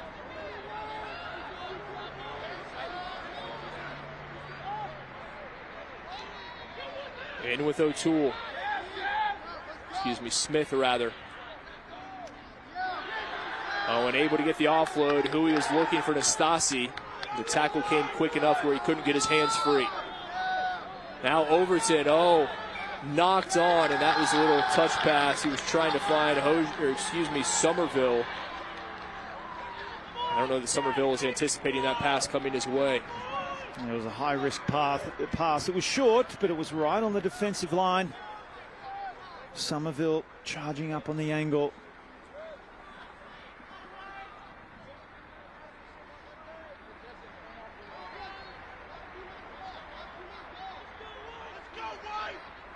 Olivier to put in for the Royals. Said what a jump they have made in such a short period of time. In 2019, they were the Division II national champions. Just 2 short years later, they have a chance to possibly be the Division I national champions. But let's not get ahead of ourselves. There's still 12 minutes remaining and plenty left in this match. They have to get to the final for a chance to win it. And Penn State saying they haven't made it there just quite yet. Olivier puts a boot to ball over the top, and it'll find itself out in touch. It's an interesting tactic, the way that scrum wheeled. They still went the way down that short side, and that potentially could have made it difficult for the kick. It was an error all the same. George Henry Miller. Stella. Another whistle against the Royals.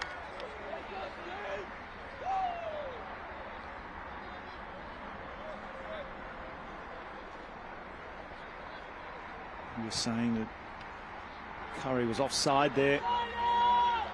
And now a real opportunity for Penn State. It can happen just like that. We're used to seeing the dark blue jersey just camp down the other end, eventually ending up in a try. And sure enough, you see the white jerseys in the same position. Need to be clinical. Good save from Halloran. It's the Chesapeake Conference against Rugby East. Rugby East with 3 of the 4 teams in our semifinals, already 1 in the final. Queens looking to break that monopoly.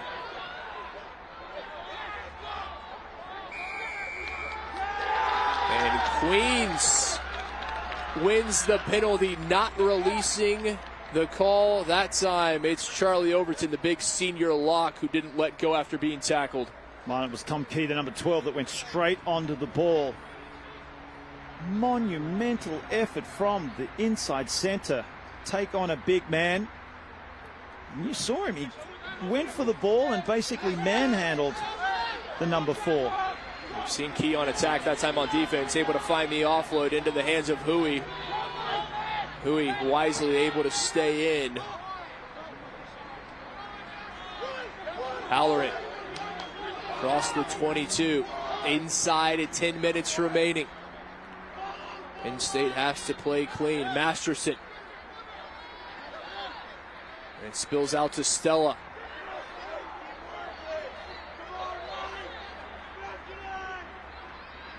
A little inside ball finding Somerville.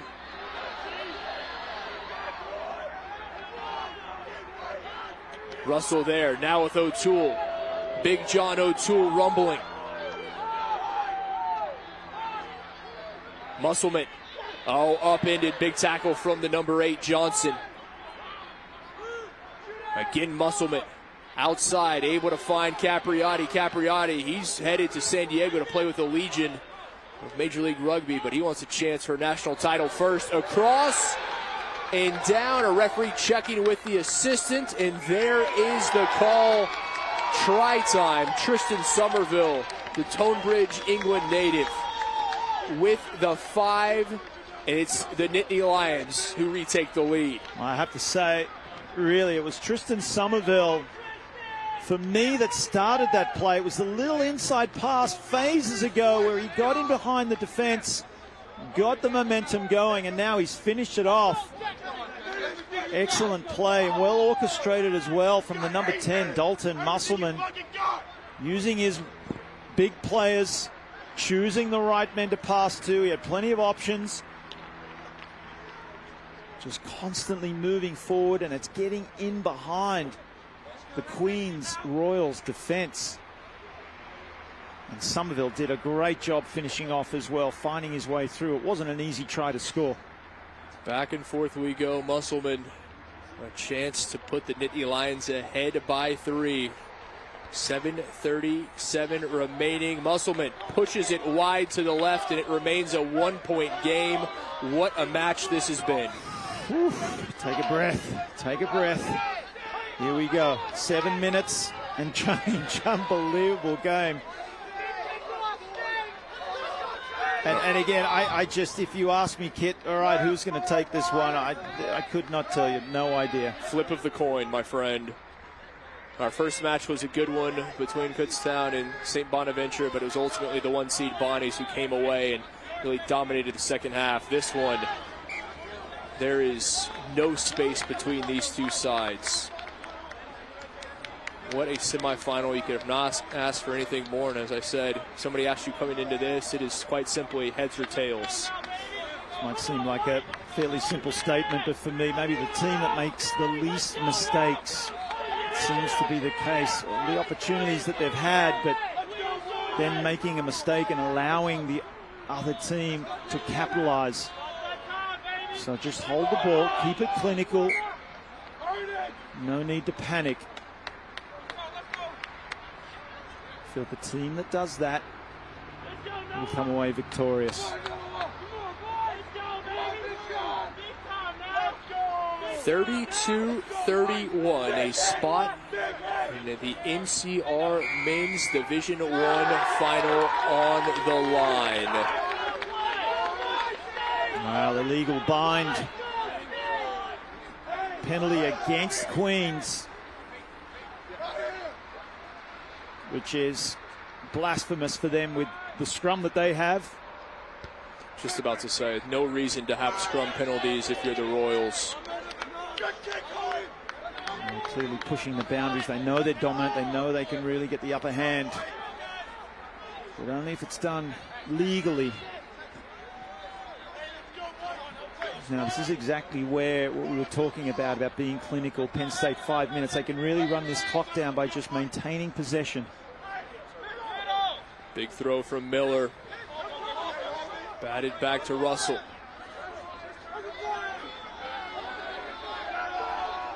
Penn State, the scoreline, and dare I say the clock on their side as well at this juncture. All they need to do is play clean, maintain possession, but that is so much easier said than done.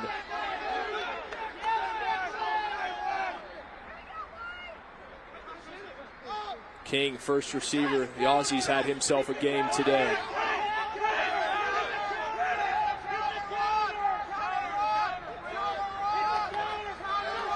Smith, Noah Smith.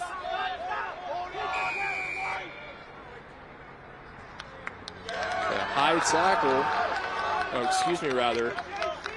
Oh, he's saying there that Declan Dolan came in with the clean out, which was around the neck. So it's not, you don't just get penalised for high tackles if you're attempting to tackle the man with the ball. It's also when you're coming in to clean out the opposition, attempting to steal your ball. That also needs to be low, not around the neck.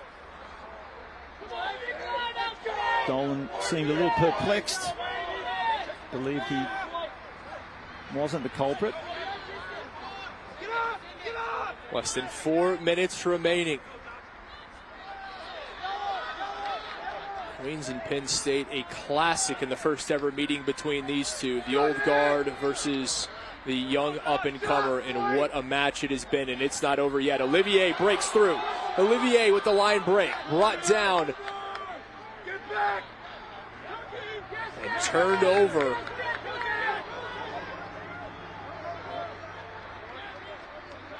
So Penn State able to come away with it. The support coming late to Olivier. You see Russell immediately comes up, palms to the sky. And there's going to be a card coming out. So Penn State will play the remainder of this match down a man. Wow, could that be the killer blow? They lead by 1 point, but with 3 minutes to go, one less player.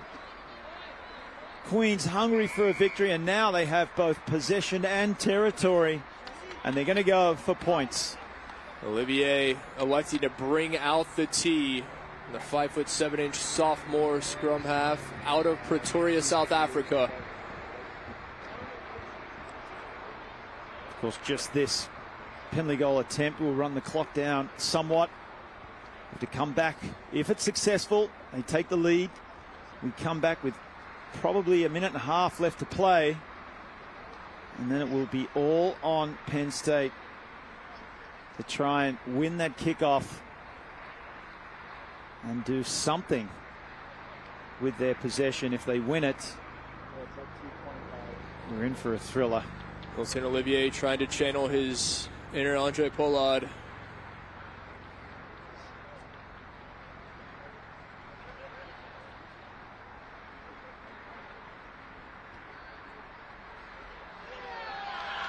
Kick off the upright. Off the upright and stays out. 2 minutes remaining. What a turn. Penn State with possession deep in their own red zone. Olivier. Had he put that an inch to the right, it would have gone off the upright and in. Instead, it remains Penn State ahead by 1 in a minute 45 remaining.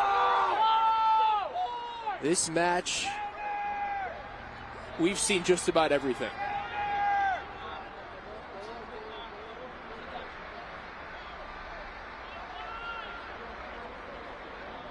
Penn State at their 5-meter line, clinging to this 1-point victory. Wow, here we go. Here we go, and a dominant scrum to boot. Unbelievable. That kick, though, hitting the upright, unbelievable. He seemed to be a little tentative with that strike. It looked more like a chip shot than a clean follow through on the kick. A little bit scared of it, I guess, is the way to put it. And then, of course, hitting the upright, they had a chance to regather and score. Penn State came down with it, trying to hold on onto it, and this is it. Potentially the last play of the game. Olivier to put in. What a match we have witnessed today. To the scrum half, cuts inside, still on his feet, brought down shy of the try line. Looking to get across, Bush with it. Was he held up? He was indeed. Unbelievable. Unbelievable. And I have to say, that was a certain try. Hilton Olivier held on to it. And that is because, I want to say, it was Brian Stella out there on the left wing. They may award the try here, they're confirming. But okay, the winger there, all on his own. Makes the tackle. That's a try saver right there. And that is the final. Penn State takes it. Absolutely incredible. Penn State victorious, 32-31. The Nittany Lions hold on and are headed to Houston for the NCR Division I men's final. Kit, you said it, this game had absolutely everything. It was a seesaw game, turnovers, tries, blow for blow. Let's have a look through it. What a story.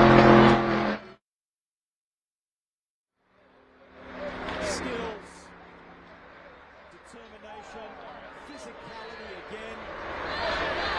That man you see there in the number 11 jersey can feel very proud of himself for making the final try-saving tackle. Let's not underestimate how big that play was. Penn State were playing with a man down in the final moments. It was there for Queens to win. And they did enough. They deserved to win this match, as did Penn State. But it was Penn State that just had the final play and the final say. Unbelievable. What a match. Our final next week in Houston is set. It will be a 1 versus 2 matchup. 1 seed St. Bonaventure, 2 seed Penn State. What a day, what a final semifinal from here in Reading, Pennsylvania. Penn State takes it 32-31. Again, for our entire crew, our producer, Nikki Krisick, our director, Tyler Deutsch, my broadcast partner, Mark Sabine, I'm Kit McConico. We thank you for joining us on Next Level Rugby. The final, Penn State holds on 32-31. The Nittany Lions are headed to Houston with a chance to play for a national title.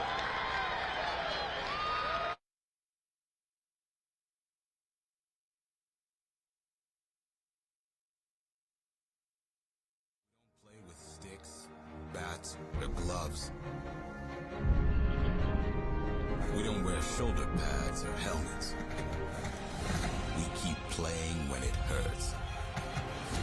And we leave everything on the field. What we wear must be built for our game.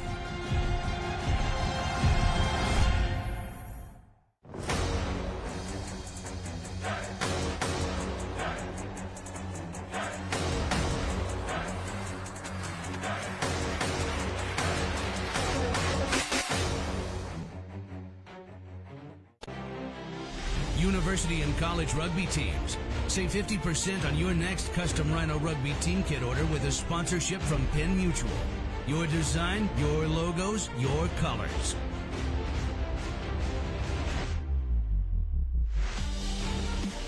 Includes jerseys, shorts, and socks. Save 50% on your next custom Rhino Rugby team kit order with a sponsorship from Penn Mutual. Learn more at rhinorugby.com.